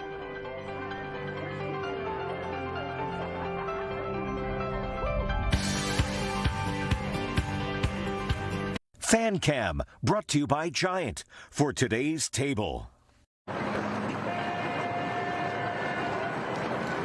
am at Broad and Allegheny, Aaron Baskerville, here at the Broad Street Run. Behind me, you can see all the lovely runners making their way down. We're near mile marker 2. We're also near the first water station, and that's where folks can get hydrated quickly for the rest of this 8 miles or so that they have to go. I'm standing here with some folks. They've been here. Check out the sign. Go Tony, Shane, Patrick, and Jacqueline. Hey guys, where are you guys from? We're from Yardley, Pennsylvania. And just, I hear you guys yelling, screaming. Like, what's the energy like just being out here so early? Oh, we just love to cheer on everybody, but we also have family running in the race today and some really good friends. Wait, you didn't decide to run? You didn't want to run? No, I'm cheer squad. We're cheer squad. We bring the energy. Not the pace. So what's the best thing you've seen so far? I mean, there's been costumes, different things. Anything stick out to you guys? Oh, just how everybody's smiling and so happy, and every time they see the camera, they get so energized. Well, thanks for coming out. You're welcome. Enjoy the rest of the race. Thank you. So as you see right there, I mean, everybody has a different reason for being out here, right there from Yardley, cheering on their folks, cheering all the lovely runners. You see the energy right there, and we keep on talking about all the folks who are running for a different reason. If you weren't with us earlier, I'll go back to that "Why Do I Run" wall that was at the expo. I just saw one of the women that I talked to 2 days ago for my story. May is Lupus Awareness Month. She has lupus. This is her 9th race. She wants to run next year to make it her 10th race and be a legacy. That's one of the reasons people are out here. I did a story on a young man who has autism, and he just wants to run because he thinks it's just going to be a great challenge for him. And then you heard Jackie earlier talking about somebody who said, I'm just going to YOLO it. And that was a high school student from Palumbo who I talked to, who's with Students Run Philly Style. 800 students out here from 51 different Philadelphia area schools running in this race. And he told me, I'm just going to YOLO it because he has no idea what he's doing, not prepared. But that's it from here. Let's send it over to Tim Furlong. And we're at Broad and Spruce, and I'll tell you what, it is awesome that it's not raining right now. It makes it a whole lot better. We even have bubbles here. Can we see you blow some bubbles for us? We have bubbles, so when you run through Broad and Spruce, not only are you not getting rain, you're getting a lot of bubbles blowing in just the right direction. Great work out of you. Who are you guys here to see, by the way? His mother. His mom. Has she gone by yet? No, we're waiting for her. She should be here soon. Gotcha. Well, you got to make sure that she sees the bubbles. That's why we brought them. I love that. Does she know where to look for you? What's the strategy? The strategy was Kimmel Center, so that's what we're doing. Gotcha. Hopefully she sees us. How great is it that it's not raining from just being out here with the little guy? I know, it's terrific, and he's enjoying it. First time for him, too. Oh, that's awesome. I mean, tell people at home on camera here real quick about coming out here. It's like something you kind of have to see at least. Well, yeah, I can't believe these guys are doing it. I mean, 10 miles is an awful lot. I can't imagine it, so I can't wait to see my daughter run by. Next year, you and your daughter run together. Man, I'm too old. No, never too old. You're never too old. Come on, out of the way. And we got that guy just deciding to run close to the sidewalk. All right, well, yeah, you do you, buddy. But again, if you come down here at Broad and Spruce, you also see our crew. We got the NBC 10 crew right here. But I also want to bring you over here. These are some very important people here, too. This is the water station. This is the water pouring dude, right? That's your title. It says that on the bottom of your water pouring. How many cups of water have you poured today? Hundreds. A lot. I don't even know. I've lost track. Good. Let me ask you, what's it like out here? What's the strategy for handing out the water? Give it to everyone as fast as possible. Do people take it gently, or do they kind of slap it? No, it's all over the place. How many have you lost? How many cups have you lost? A lot. Have you needed water? Is there a water person to help you? He got me. All right, so at some point you're getting taken care of too? Yeah. All right, I love it. I love it. So many great volunteers out here with Parks and Recreation. It really is an exciting time to get involved. If you can't run the race, a lot of people don't feel comfortable running the race. It is cool to come out here and be a volunteer, help Parks and Recreation, or of course to come out here and support the runner in your life. We just saw Katie Zachary from our NBC 10 team run by, and everybody that comes by is hitting these big power-up things that Marvin, Michelle, and Isabel are holding up right now. It is a great time. I have yet to run this thing. I keep telling myself next year is my year. I have to make it happen. Fred, Jackie, one day I want to come to the finish line and see you guys there. And the other cool move, by the way, if you want to get out of working on Broad Street Run Day, is you say you're going to run, and then you just kind of get up late and you run down to the finish line and in a tank top and just go like, be like this, be like, whoo, whoo, whoo. And everybody will think you ran it, and then you didn't have to come in early for work either. So it's a win-win. So that's maybe my next year's strategy. Or I'll Tim actually has be all honest the and run but it, see guys. now we already know That's your kind of strategy. no, that's shaky. No, I've been told that would not. I was told up front that would not work for me. They said no, you're going to work anyway. You can run it, but you're going to work anyway. That's what I was told. Tim Furlong always having a good time out there. But yeah, I mean, this is something that's great for the spectators. Good job, guys. It's great for the folks who are running, and it's great for us to be out here broadcasting as well. It is. We're going to continue our live coverage of the Independence Blue Cross Broad Street Run. Perhaps you're watching to see if you see some of your loved ones or friends. We'll be right back with more live pictures.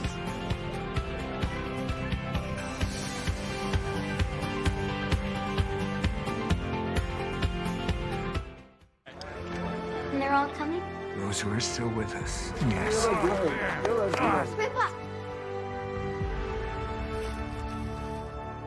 What's this? Your wings. Light them up. Gentlemen, it's a beautiful day to fly.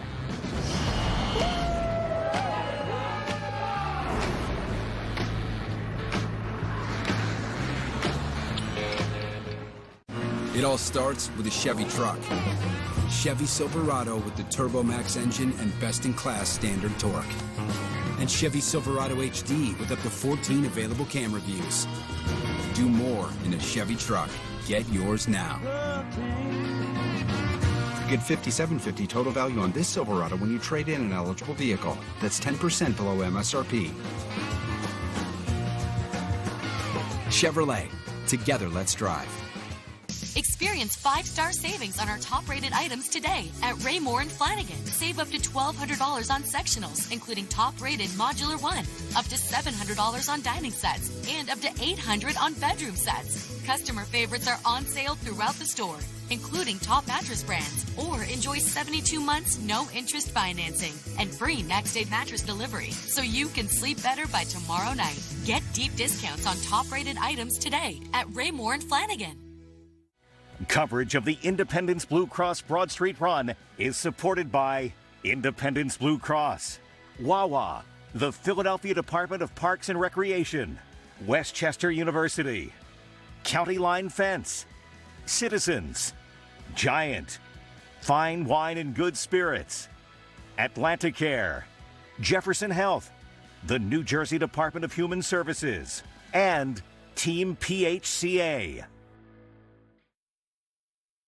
You're watching live coverage of the Independence Blue Cross Broad Street Run.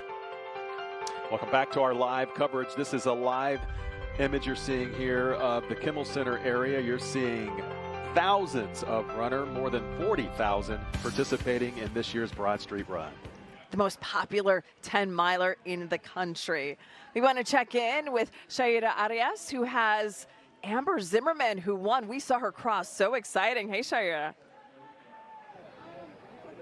So much adrenaline. We are literally right in front of where a lot of these winners are going to be getting their trophies in just a couple of moments. But guess who I am with? I am with the first woman who crossed the finish line, Amber Zimmerman. Amber, congratulations. Like I said, it is such a privilege to just even be around you because I could never do what you do. How do you feel today?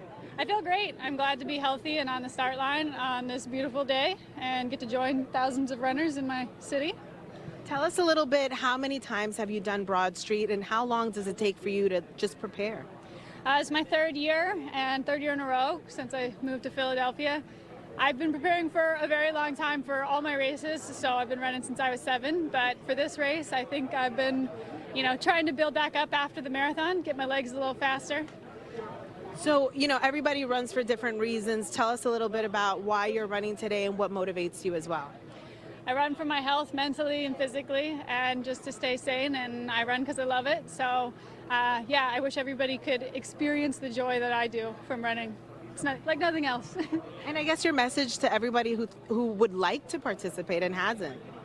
I would say just get out there and start running, start walking, doing whatever you can to stay healthy and enjoy the beautiful world that we have.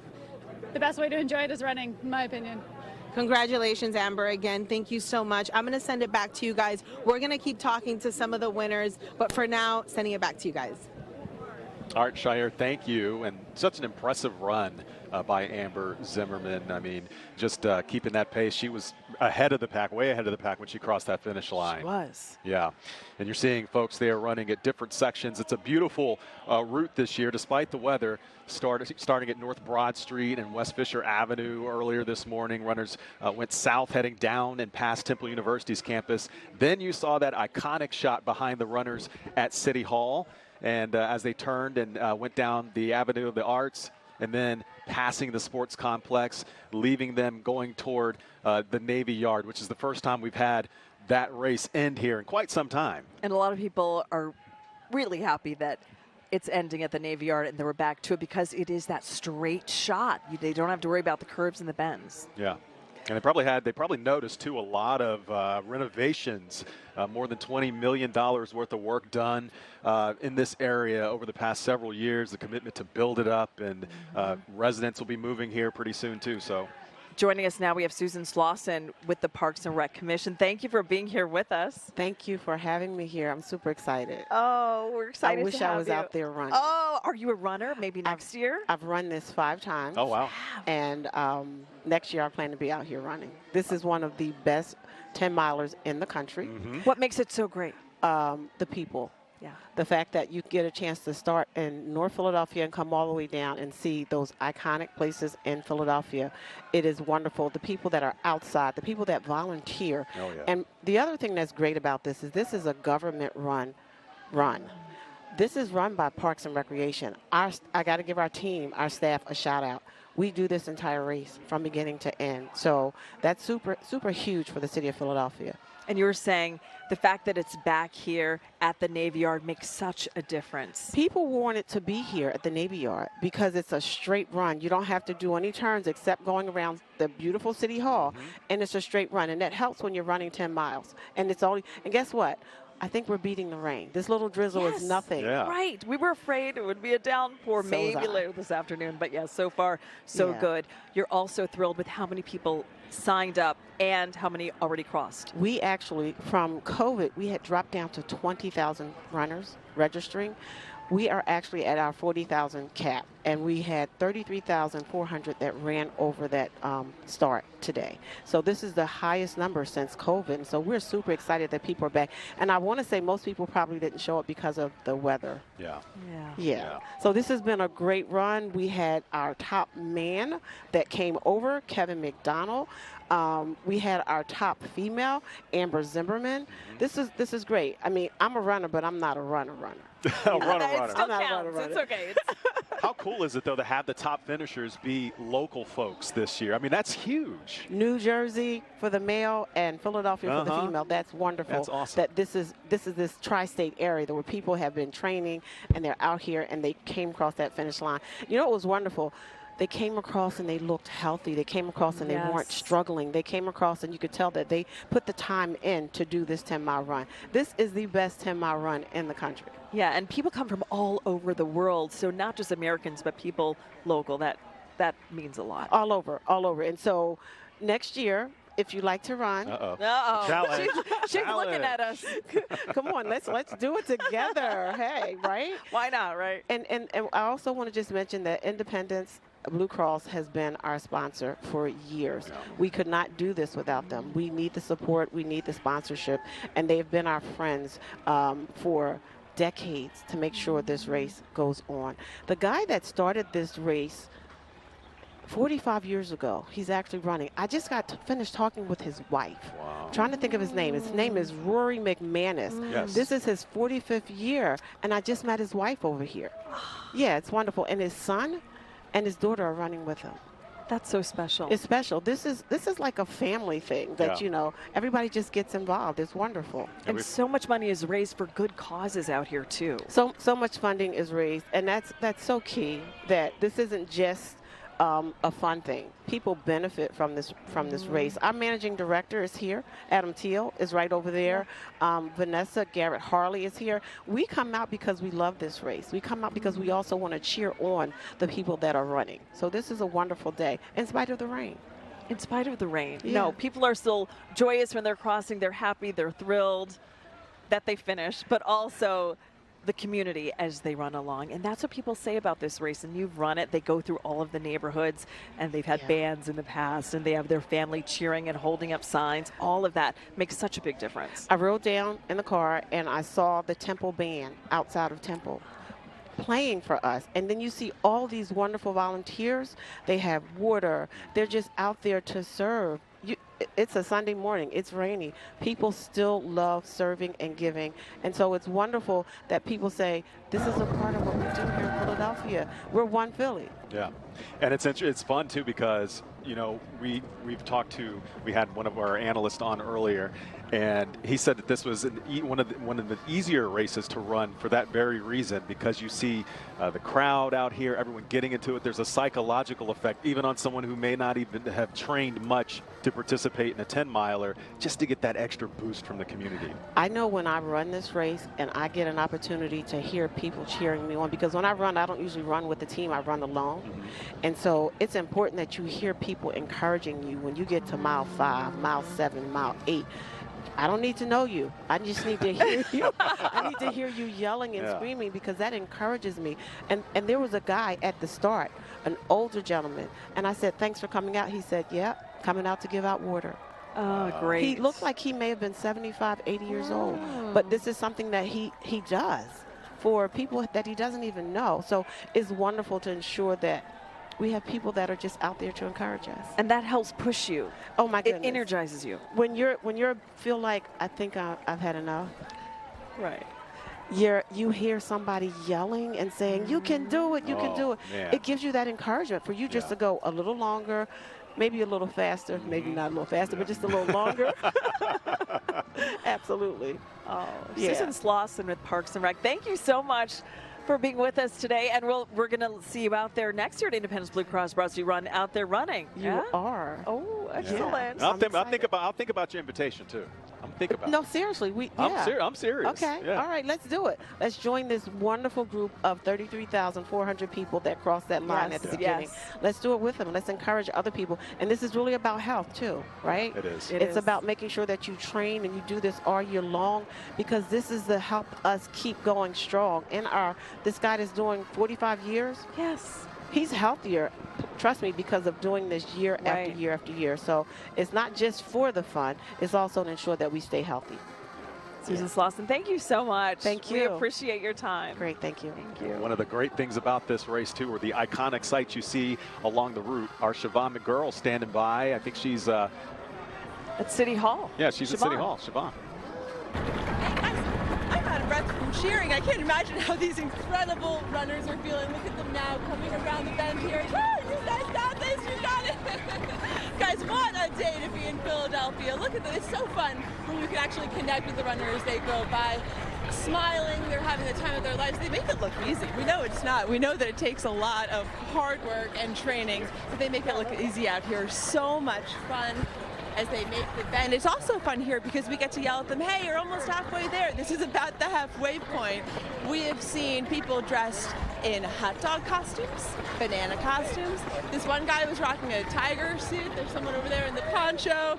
Oh, the energy is so great out here, guys, right by City Hall.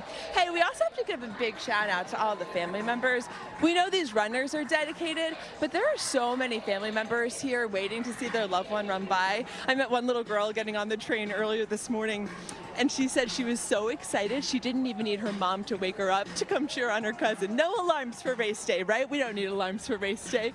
The excitement will wake us up. Oh, you got this. So much fun. I just talked to another lady. She's over here clapping right now. She told me that she's not out here. She's out here for everyone. She's not even out here for a particular person. So it runs the gamut. Hey, there's someone in the banana suit right now. One way to keep yourself protected from the rain. Although I gotta say, the rain, not that bad right now, guys. We were breaking the rain. It's chilly, the skies are gray, but the energy is bright. We love it. A great day to be in Philadelphia. I'd agree, Siobhan. Yeah, and Siobhan said it. You know, this rain hasn't been a deterrent at all. Oh. We're seeing people keep a great pace and smiles on faces and not windy. I mean, if you're a distance runner and you do this on a regular basis, these are ideal conditions. It's cool. The rain cools them off, and it's just a little bit of rain. It's nothing heavier than that. Yeah. So that's good so far.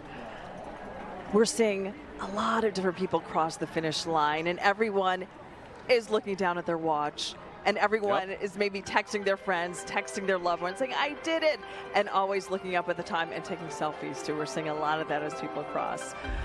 More coverage of the Independence Blue Cross Broad Street Run when we come back.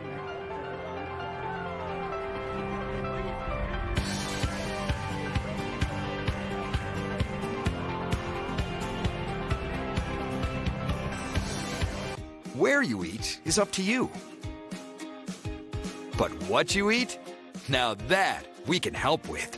Spice up your sandwich routine with Wawa's new Honey Hot Club sandwiches, ciabattas, and paninis. Gotta have a Wawa.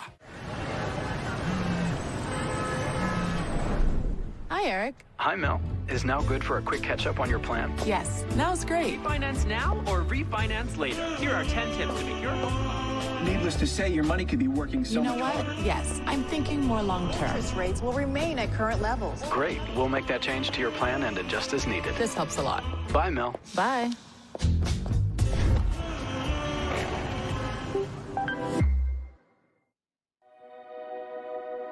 We actually changed the future for people like me.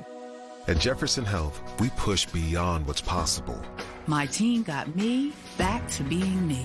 We are healthcare rooted in care. The doctors were just absolutely incredible. We just powered through together. We do not give up. We do not compromise. Welcome to Jefferson Health. Uncompromising care. Jefferson Health. In our world, it's go, go, go. And the 2023 all-electric Ford Mustang Mach-E SUV helps keep us on track with space both in the back and in the front, or with the convenience of available hands-free highway driving with Ford Blue Cruise. The Mustang Mach-E is the kind of EV we want and the kind of SUV we need. Enjoy 0% APR financing for 72 months, plus $3,000 bonus cash on 2023 Mustang Mach-E GT models. Experience 5-star savings on our top-rated items today at Raymore and Flanagan. Save up to $1,200 on sectionals, including top-rated Modular 1, up to $700 on dining sets, and up to $800 on bedroom sets. Customer favorites are on sale throughout the store, including top mattress brands, or enjoy 72 months no-interest financing and free next-day mattress delivery, so you can sleep better by tomorrow night. Get deep discounts on top-rated items today at Raymore and Flanagan.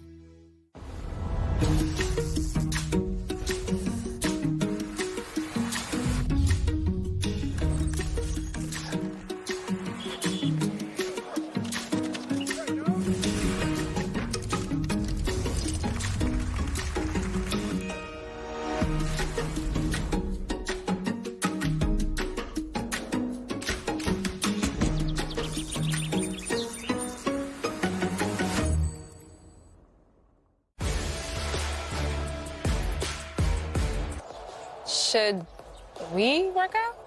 Maybe. Wawa Recharge your energy drinks made the way you want, iced or frozen. Energy for everyday doers. Gotta have a Wawa. You're watching live coverage of the Independence Blue Cross Broad Street Run.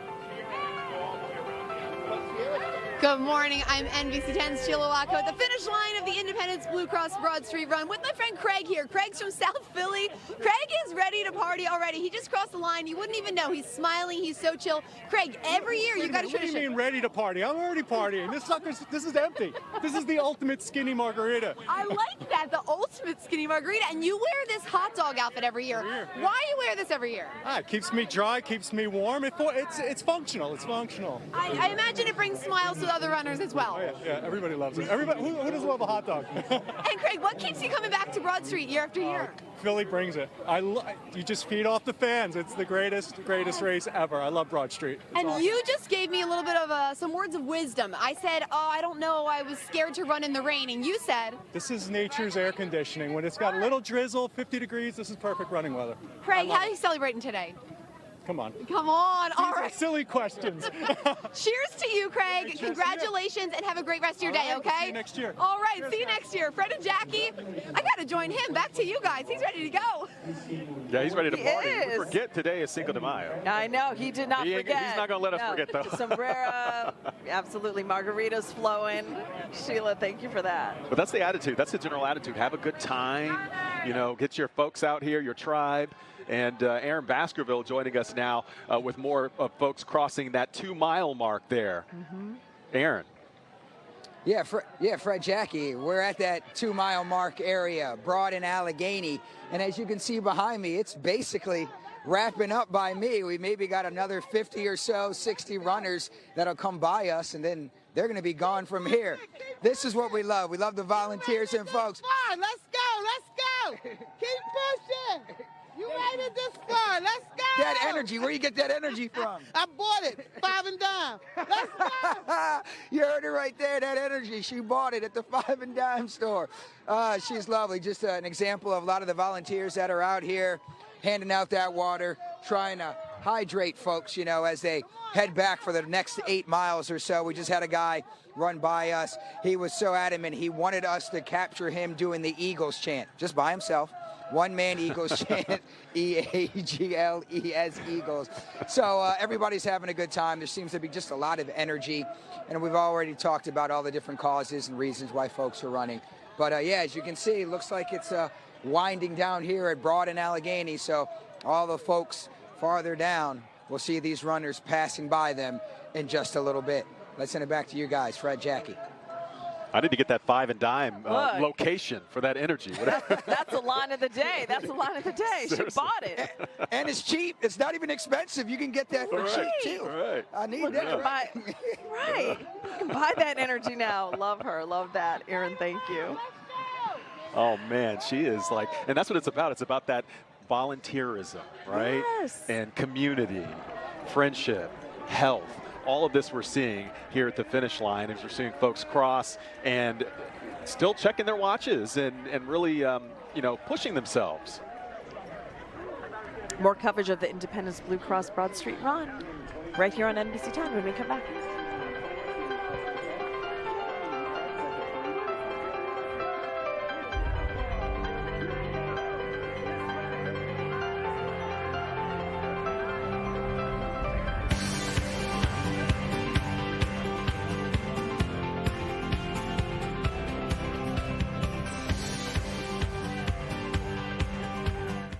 Coverage of the Independence Blue Cross Broad Street Run is supported by Independence Blue Cross, Wawa, the Philadelphia Department of Parks and Recreation, Westchester University, County Line Fence, Citizens, Giant, Fine Wine and Good Spirits, Atlanticare, Jefferson Health, the New Jersey Department of Human Services, and Team PHCA. FanCam, brought to you by Giant, for today's table. Well, welcome back. I'm Yukari Nakayama here on Broad and Jackson, continuing our coverage of Broad Street Run. Here I am joined with Nick. Nick, who are you here supporting today? You've been here since 8 o'clock in the morning, right? Yep. Who are you here supporting? I'm here supporting my friend Mike. How long have you been here? Like, how long have you been to these races before? Yeah, so I've been coming out to support the race for the last couple of years. Are you okay there? We're gonna send it back to you guys here at the finish line. All right, Yukari, thank you very much. Yeah, a lot of folks out there with their supporters on the sidelines. They wouldn't be able to do it without those family members cheering them on.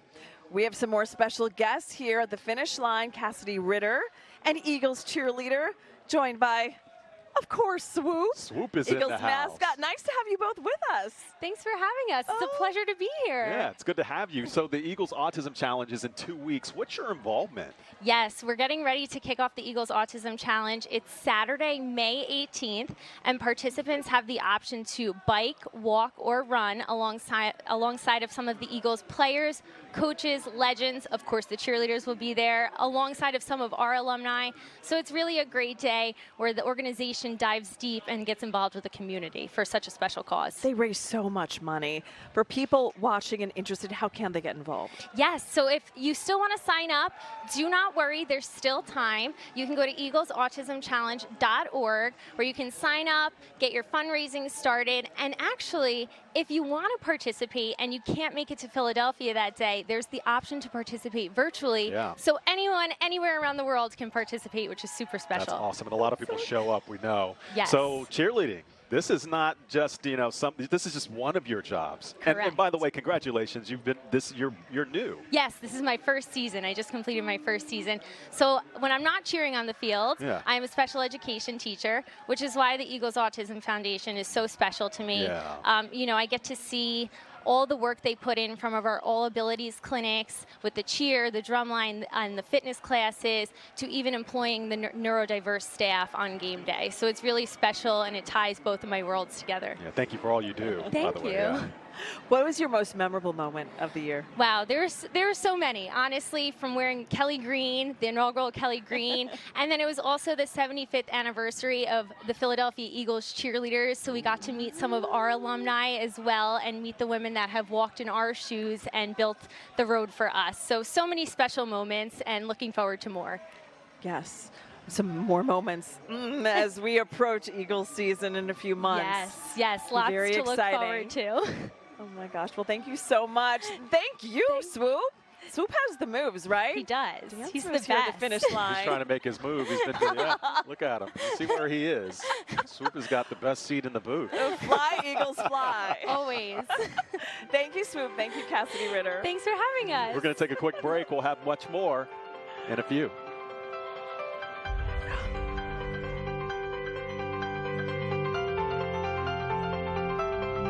AANHPI stands for Asian American, Native Hawaiian, and Pacific Islander, and we stand for each other. We continue to strive for visibility, make our voices heard, and ensure our stories are amplified. AANHPI Amplified.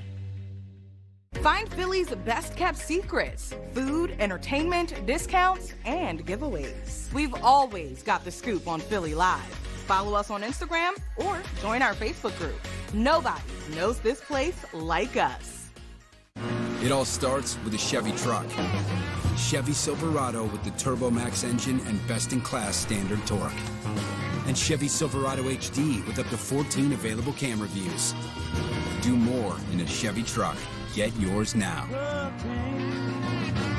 Get $5,750 total value on this Silverado when you trade in an eligible vehicle. That's 10% below MSRP.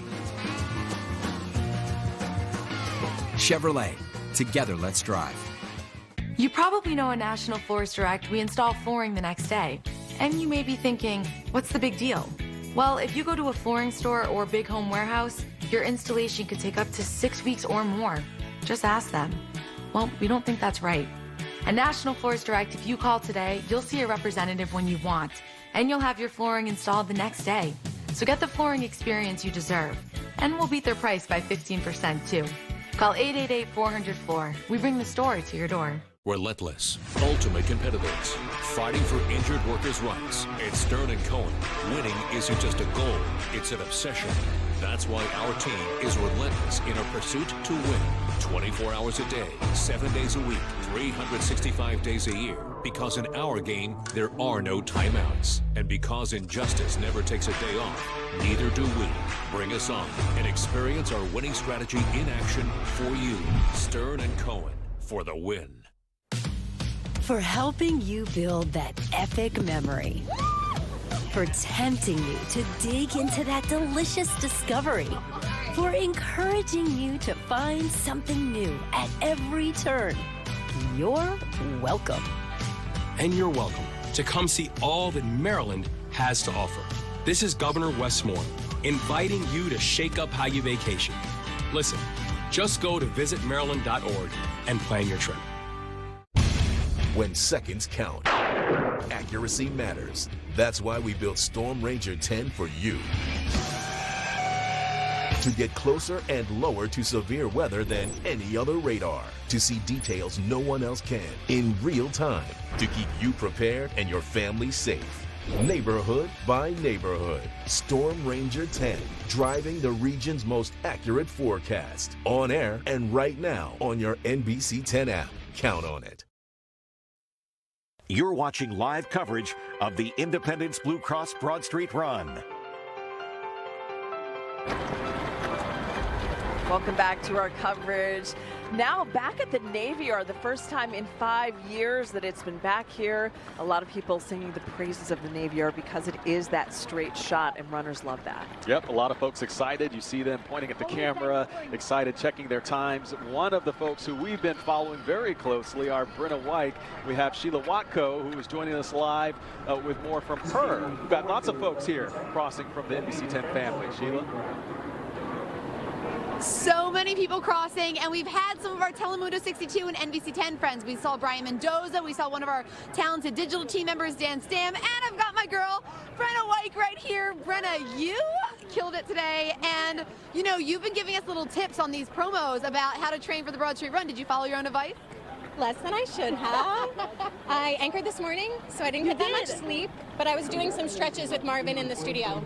I forgot you anchored today. Oh my gosh, girl, you were crazy. And you were telling me off to the side here that Broad Street, I said, do you like this race? You said, oh, it's my favorite. Why do you love it? It's the best. Broad Street is so much fun. I smiled the whole entire time. There's so many people lining the streets, especially after City Hall. I mean, there's people who are standing there alone just clapping the entire time. They're not clapping at anyone specifically. It's just such a good Philly tradition.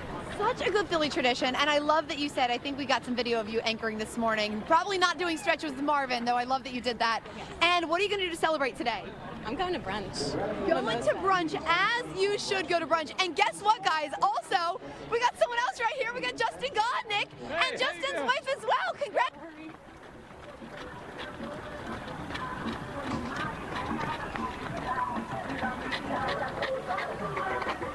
Oh no, we unfortunately can't hear them. Justin. Hopefully we'll get that audio back, but that is impressive. It is. That Brenna anchored this morning and then quickly got out of the high heels and the dress and switched into the running and made it down to the starting line. She's and one did of the first really people. well. She's one of the first people I saw when I came into the newsroom this morning, and you would have never guessed that she was going to run that race. She was fully just like completely ready for work, camera ready, focused on the newscast, and there she is, and now she's going to brunch. She's earned that brunch. Yes, she has, and always with a smile, whether Always. she's anchoring or reporting, and you just heard her say that she smiled this entire 10-mile race too, so we always love that optimistic, positive attitude from Brenda. Congratulations to you, and hopefully we can get the audio situation worked. I know Justin Godnick was running with his wife. And she is a runner, too. She's an avid Apparently runner. she's the one who was a runner. They had, leading up to this, when we were promoting and we did a special on Friday, there was a little video clip of him with his wife, and he was, you know, I'm probably busting him out now, but he was kind of out of breath talking about,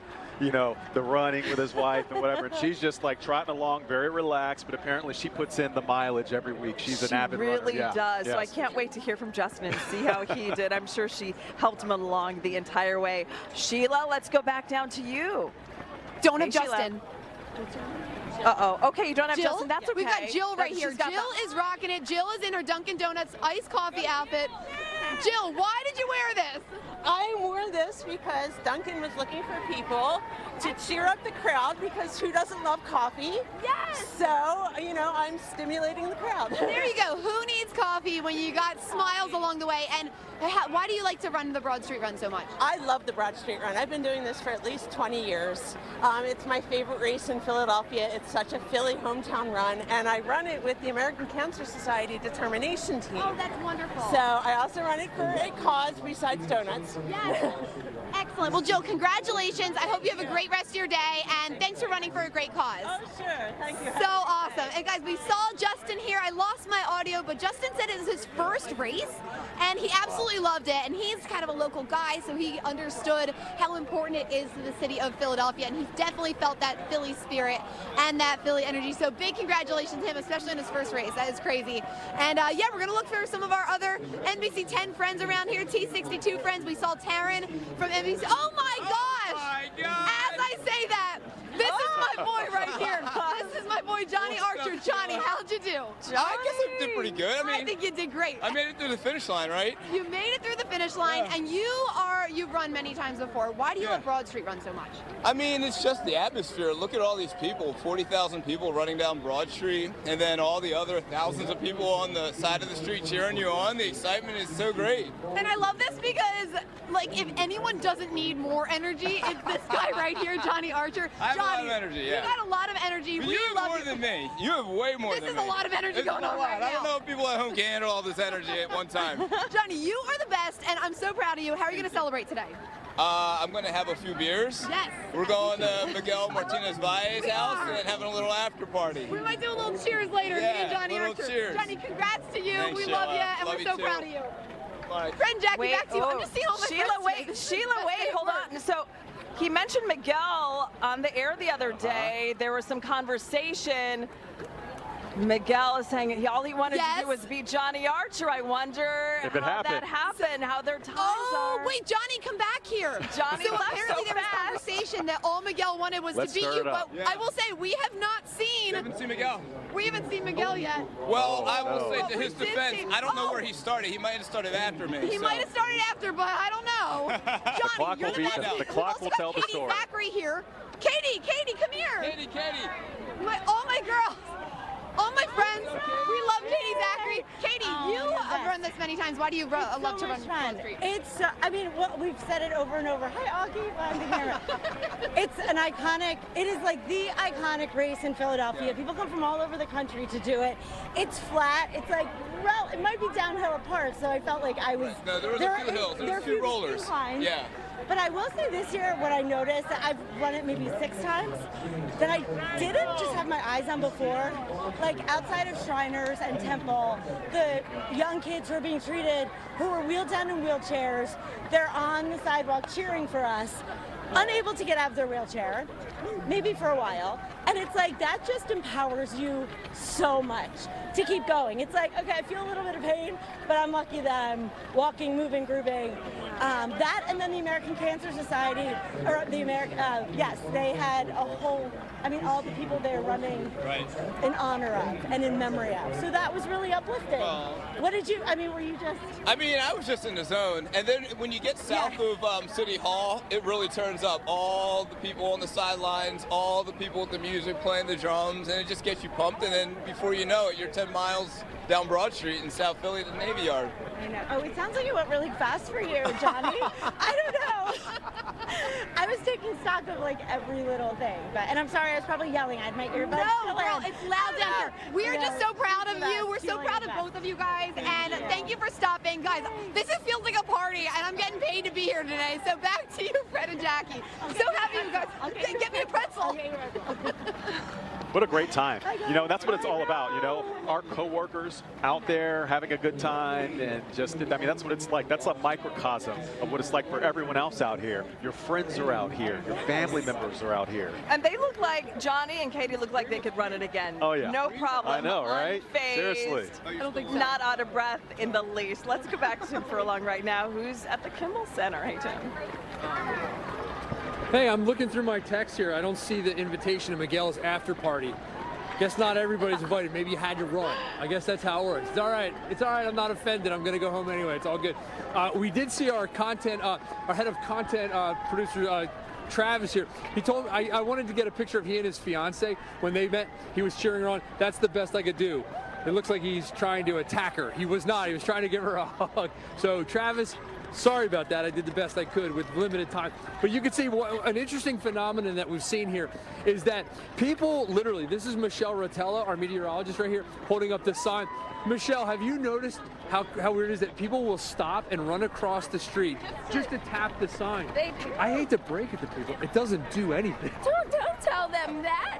No. I feel like it gives them power, right? It makes them want to keep going. Motivation.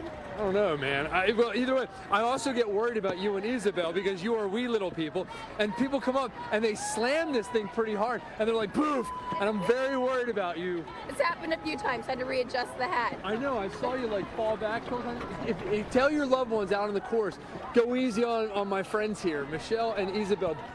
Careful, don't hit them so hard. And again, I don't want to break it to anybody. You can run across the street all you want and hit this thing. It's cool to see it, and it is a cool Super Mario reference, but it doesn't do anything. But I guess it does pump you up. That's the positive. I think it's pumping everybody up out here. This is amazing to just see all the energy. I mean, what's your take out here? And by the way, are you getting heat today for the weather forecast? No, it's turned out to be pretty. I mean, it's chilly with the wind just standing here, but I think this is great running weather for the runners. Not too much rain. Yeah, earlier it was worse. Now it's not so bad, right? No, now it's all right. I think there's rain still west of the area, but it's holding off for now. We're getting back to the 80s and 90s and hundreds that we had last week that were so awesome. No hundreds, but I think next week you got more 70s and 80s. Something to look forward to. When you're friends with a meteorologist, you get the early scoop. There you go. Your own personal forecast. Thank you, Michelle. I appreciate it. We're going to send it back to you guys now. We're just high-fiving lots. Our hands are sore from all the runner high fives. Yeah. We're going to have to really Purell when we're done here. A lot of Purell coming my way. Oh, yeah. Because we've been high-fiving a lot of people. So it's fun, though. It's great to see everybody. A lot of my Delaware peeps out here, too. So. Love that. Hopefully they'll go easy tapping that. Yeah. Lots of energy, lots of energy out there. I know, especially Michelle and Isabel. It's just, they're rough. Yeah. Tim, thank you. Good to see you down there. Let's go back down to on the ground at the finish line. Sheila Waco. So, Sheila, as I said, there was some smack talk between Miguel and John. You have Miguel Martinez Valle now? Moments of truth. There was some snack talk I hear between Miguel and Johnny. Miguel. Oh, hello. Miguel Martinez Valle, how you feeling, Miguel? I'm feeling good. I'm glad the rain stopped, and it was actually kind of like refreshing at the beginning, so that was good. And I will say about the smack talk, it was all out of love, and also I think Johnny started before me. I was in a different corral, so we'll figure it out. You know what? In Johnny's defense, he did say that was a possibility. Thank you. Yeah, that you started Come before over me, here. Johnny. Johnny's carbing up after the race. Oh my God. Yeah, you got a head start on the carbs there. Dude, I love donuts. I'm jealous. Miguel, why do you've run this many times? Why do you keep coming back? You know what? It's the community. It definitely is. And it's been mentioned before, but it's so exciting. Like, we got to report in the city every day, which is so special. But seeing it like this, like you remember, Johnny does it to run into friends. You know, he's from here. He went to Temple, so he's seen everybody. But I love running past places I've been, seeing people I've interviewed, seeing like the community, but in a different way. Oh, Miguel, listen, you know I love you. I'm so proud of you. We have a history of cheering each other on during the Broad Street Run. So this is run. very special, and I'm so proud of you. We'll celebrate later. Of course we will. Yes. Guys, I'm so proud of both of you. Fred and Jackie, we love these guys. Look at this. Yes, no more we snack do. talk. It's all love down here at the finish line. Snack talk. Not at That all. kept me honest. And Ray. And Ray. Another year of the Independence Blue Cross Broad Street Run. Look at that. Look at these little cutie pies. We love it. So proud of my boys. Fred and Jackie, back to you. I'm going to celebrate with these guys. That's what it's all about. The after party has been real. Yeah, they all did amazing. Great to see them out there. And Good such job, good fellas. attitudes. Yes. And incredible athletes. Yep, that's what we're seeing out here. More coverage of the Independence Blue Cross Broad Street Run. Straight ahead, we're going to take a quick break, and we will be right back.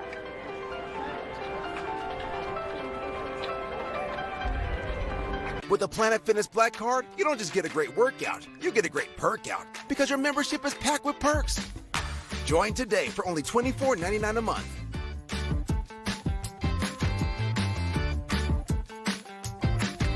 And is at the center of fine wine and good spirits, bringing together the ingredients you like, the people you love, and the plans that started out as a simple idea.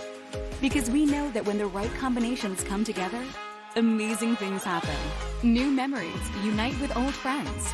Good conversation mixes with personal creations. The expected meets the unexpected. And only one thing makes these connections possible. Fine wine and good spirits. What will you bring together? Please enjoy responsibly. It all starts with a Chevy truck. Chevy Silverado with the Turbo Max engine and best-in-class standard torque. And Chevy Silverado HD with up to 14 available camera views. Do more in a Chevy truck.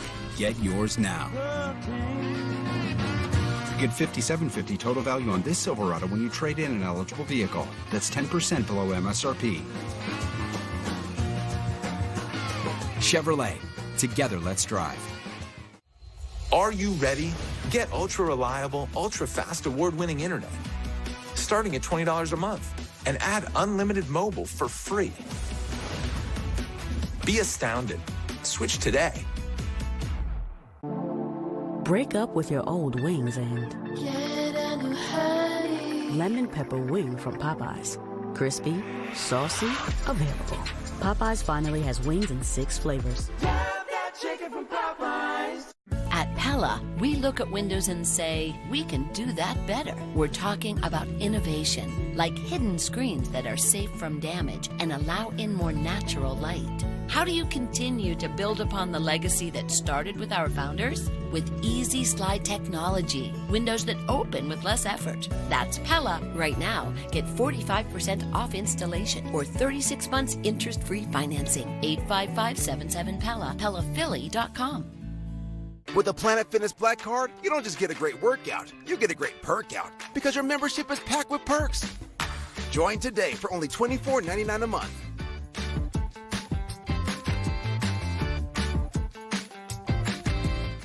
Coverage of the Independence Blue Cross Broad Street Run is supported by Independence Blue Cross, Wawa, the Philadelphia Department of Parks and Recreation, Westchester University, County Line Fence, Citizens, Giant, Fine Wine and Good Spirits, Atlanticare, Jefferson Health, the New Jersey Department of Human Services, and Team PHCA.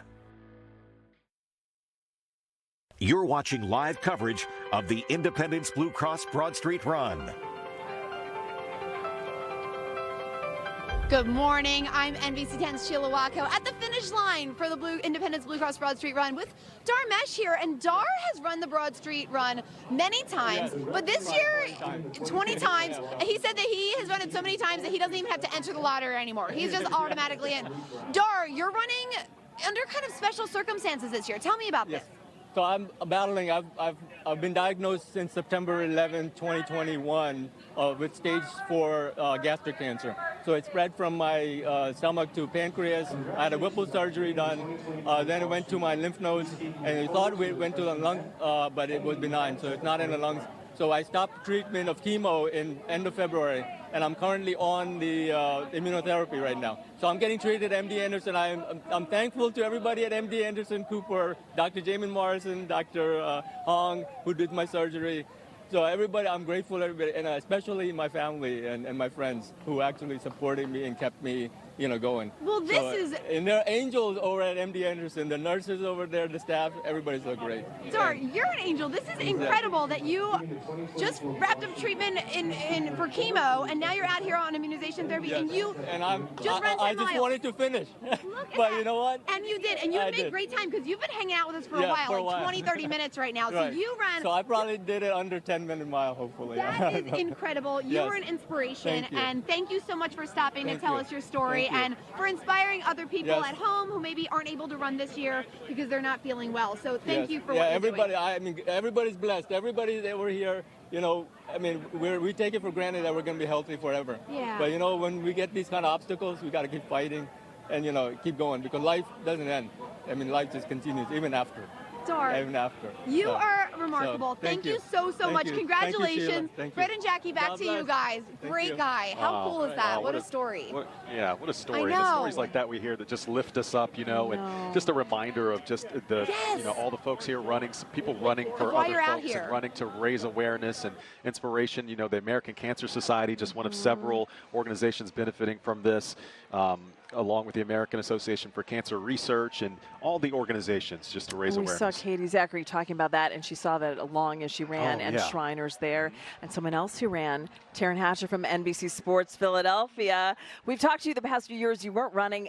This morning you ran, and you did a really amazing time. Yeah, I was really curious to find out Johnny and Miguel's time since they were smack talking, because I was pretty proud of. I think I ran a 1:16. My Apple Watch died. Let's not be humble now. So. Let's not be humble. Yeah, I have 1:16 written down here. I woke up very early this morning, but I didn't want to after that Phillies game last night, where John Kruk, Mike Schmidt, and Tom McCarthy and I just ran the broadcast off the track. So, and I just ate like 17 munchkins and had some coffee. So I'd feel delusional. So you probably would have knocked. Like, you'd have probably knocked what, 5 minutes off of that time if you had a better night and maybe had a better meal. You said it, not me, Fred. You know, that's what I'm feeling right here. No, Don't need to be humble. I honestly, I will say my motivation was there was a girl in front of me who had on really cute shorts, and I was like, I gotta stay within striking distance of her so I can ask her where she got them from. Truly, and she was a lot faster than me. Yeah, and they're from Amazon. So how am I gonna find those? Good luck. I was like, I gotta stay behind this girl with the orange shorts because I want to know where they're from. I gotta find out. That's one strategy. Yeah, and then we got to the finish, and she was like, who are you? And I was just like, where are your shirts from? And Amazon. And the munchkins maybe helped. Maybe that is the secret. Carb loading. The long night you had last night. Afterwards, and they're not going to help with the shorts. So I don't know. Who knows? It's one of the, you can't have it all. You can't. But I can have munchkins and time with you. So what more can I ask for, guys? What made you want to run it this year? Back at the Navy Yard, the last time you ran it was here at the Navy Yard. So I ran it like 5 years ago, and then I don't think I ran more than 2 miles for about 3 years after that because I was just like, I don't feel like running. And then there was a nice day outside probably 6 weeks ago, and I was like, I'll go for a jog. And then it went pretty well, and I told my boss, like, yeah, if they want somebody to run, I'll run it. And then I got an email saying that I was committed to running. Wow. I was like, I guess I'm going to train. But it's such great motivation. And honestly, it is so much fun. And it's just a testament to how great the people of the city are, because you get to like mile 5 and you're sort of like, oh gosh, we're only halfway through. And then, there's a little kid with like a power up sign and, some guy with a sign that says, pain is just the French word for bread. You can have some at the finish line. And you're just like, I like that. These people are the best, and they don't have to get up and be with us that morning, but they do because it's part of like the fabric of Philadelphia, and it's so much fun. Yeah, I love it. So a 6 week ago decision led you to today. Yeah, just went for one jog that went well. That is amazing. Wow. Yeah. Is it? Or is it? I think it's amazing. No, it speaks to a couple. It speaks to a couple of things. It speaks to how accessible this race is for people, right? Yeah. I mean, it's fun with your friends too. It's such a thing where like my girlfriends in years past that were living in the city at the time, we would all kind of say, if I'm going to commit to it, why don't I do it? And then you get on a running program together and you kind of hold each other accountable. It's just fun. And there are people that I like have not seen in years, and you go running and you're just like, hey, I can't talk right now because I'm winded, but it's good to see you. And you just keep going. And you've had a busy few weeks, even last night with the Phillies. Yeah. First place. I know. 14 runs last night. We'll take it. They're so fun to watch, and it's so nice because I feel like for so many years we've talked about them getting off to better starts, and now even when you've got, it's unfortunate Trey Turner is going to be out of the lineup for about 6 weeks, it seems like, with that hamstring issue, and Alec Boehm, who's been their hottest hitter, goes out during the game with hip tightness, precautionary. He should be back in there tonight. But they still put 14 runs on the board. Their pitching staff, their starting rotation is insane right now. And they're truly a phenomenal clubhouse to work with. Just great guys. They talk so highly about each other, about their coaching. Even when there's so much talent in there that they're always competing with each other for a spot in the lineup, and they still just truly love each other. It is so much fun. It's such good energy in there. But baseball's a long season, so be happy, be content, and just good vibes. It'll keep going, hopefully. We'll take a good start, though, for sure. Oh, yeah, 100%. We'll ride that way. 100%. And we need that after the Sixers with the disappointment with them. Jackie, that was tough. That was brutal. But I will say that was truly the most fun series of NBA basketball I've watched in person or on television in such a long time. It's so tight, those games. And like Nick Nurse said, nothing matters and every possession mattered. It was, you go up by 20, you end up losing the game. You get out rebounded by 15 boards. That team ends up winning the game. You know, Tyrese puts up a 50 spot. Jalen Brunson puts up a 47 spot. Like, it was one of the most insane series. It was a crazy series to watch in person. It is a shame that's the way the season ended, but and that was Embiid some battling basketball. the injury and Bell's palsy too, Oh and my still gosh. threw up 50. And truly, seeing him with that on that leg, you sit there and think every game, how's he going to go out there and play another game? He does it and every he does time. an amazing And job. he gets back, and Kelly Oubre was the one who said it. He was like, I can't fathom trying to do some of the stuff he does at 7 feet tall, 280 pounds, Right. whatever it is. And to do it while injured and while you can't, like, blink one of your eyes is, you know, I mean, I don't know. I'm going to go home after this and, like, ice my whole body and cry and complain all day and tell everyone who will listen that I ran 10 miles. So I don't know how he got through that. Credit to everybody involved. Oh, my gosh. Well, Taryn, congratulations on your really good time. 116. Thank you, Miguel and Johnny. Let's hear what you got. Brag it up. Taryn wants to know your time. Yeah. Taryn Hatch with NBC Sports Philadelphia. Oh, I've heard they're looking for official They are results. trying to get those results. You're really stirring the pot here. Maybe next year we'll, like, race for charity or something. Then I'll Yes, have to do it again. right. Yeah. I'll have to get in shape again. Clearly, you have no problem with the run. It was easy for you, so we look forward to seeing you next year doing it. For right now. 6 weeks. Give me five Well, more 12 minutes. weeks of preparation. Okay. Let's not go crazy. Okay. Taryn, thank you. Always a pleasure, Always Taryn. good to Thank you have for joining us. guys. Yeah. Thank you. Yeah. All right, let's check out our Siobhan McGurl, who is in the City Hall area. Lots of folks behind you, Siobhan. Hey, guys, so much fun here right now. The runners are making their way around the bend here at City Hall. A lot of excitement still. We were talking earlier about the dedication of the runners, but the dedication of the supporters. Brady here has been out here. You've been out here for hours now for your dad, right? How are you feeling, hon?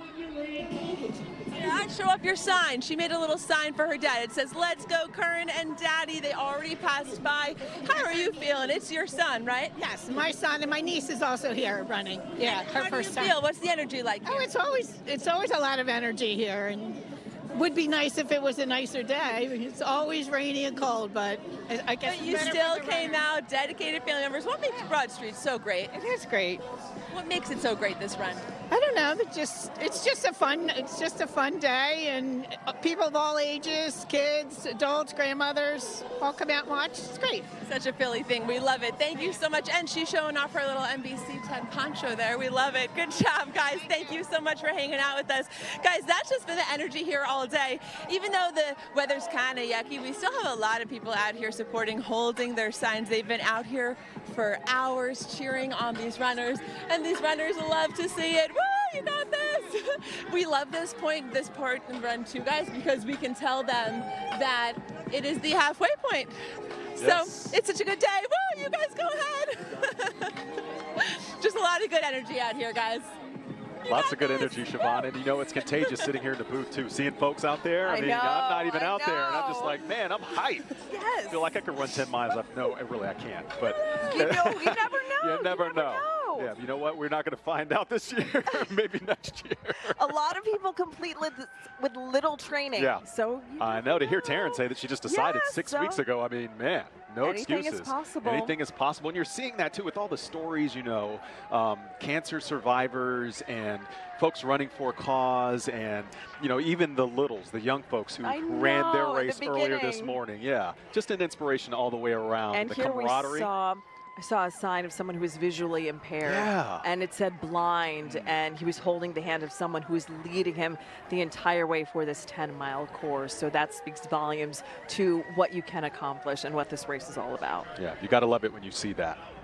Got to love it when you see that. But yep, folks still crossing the finish line here as our coverage of the Broad Street Run continues. Thank you for watching. NBC 10 will be right back with more coverage of the Independence Blue Cross Broad Street Run.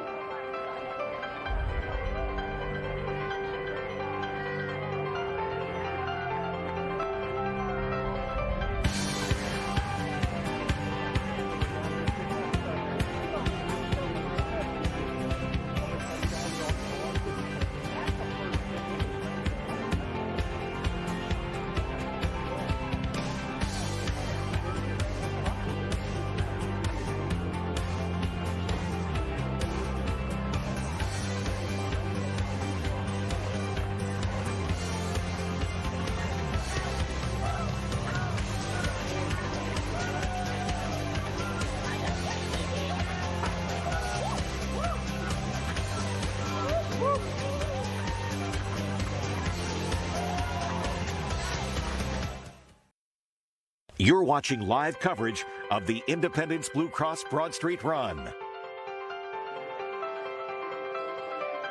Welcome back to coverage of the Independence Blue Cross Broad Street Run as we continue to see people cross the finish line. And we're seeing a little bit of everything out here. And people, of course, were chilly when they started, and they started with many layers, but they've been shedding those layers as they always do along the route. And all of those clothes get donated to a really good cause. So that's important, too. So people often wear things keeping in mind that it will often be donated. Yeah, it's so quite a sight nice to see, too. Yeah, and 8 different corrals starting this race, starting with the elite folks all the way down to the folks in the last and final corral. They had to split some of those corrals this year because so many people have signed up for the races. And there's the men's winner right there. We watched him all along. Kevin McDonald from Cherry Hill, New Jersey. This is the first American to win this race since 1994. And you could just see his elation right after he crossed, checked his time, and just so relieved and so happy. And as for the female winner, Amber Zimmerman from Philadelphia took that top spot. And there she is crossing the line. A very impressive run there. You see no one near her, really, in her category. And just looking as comfortable as any elite runner would during these conditions. Shayda Arias has all the winners in the winner's circle.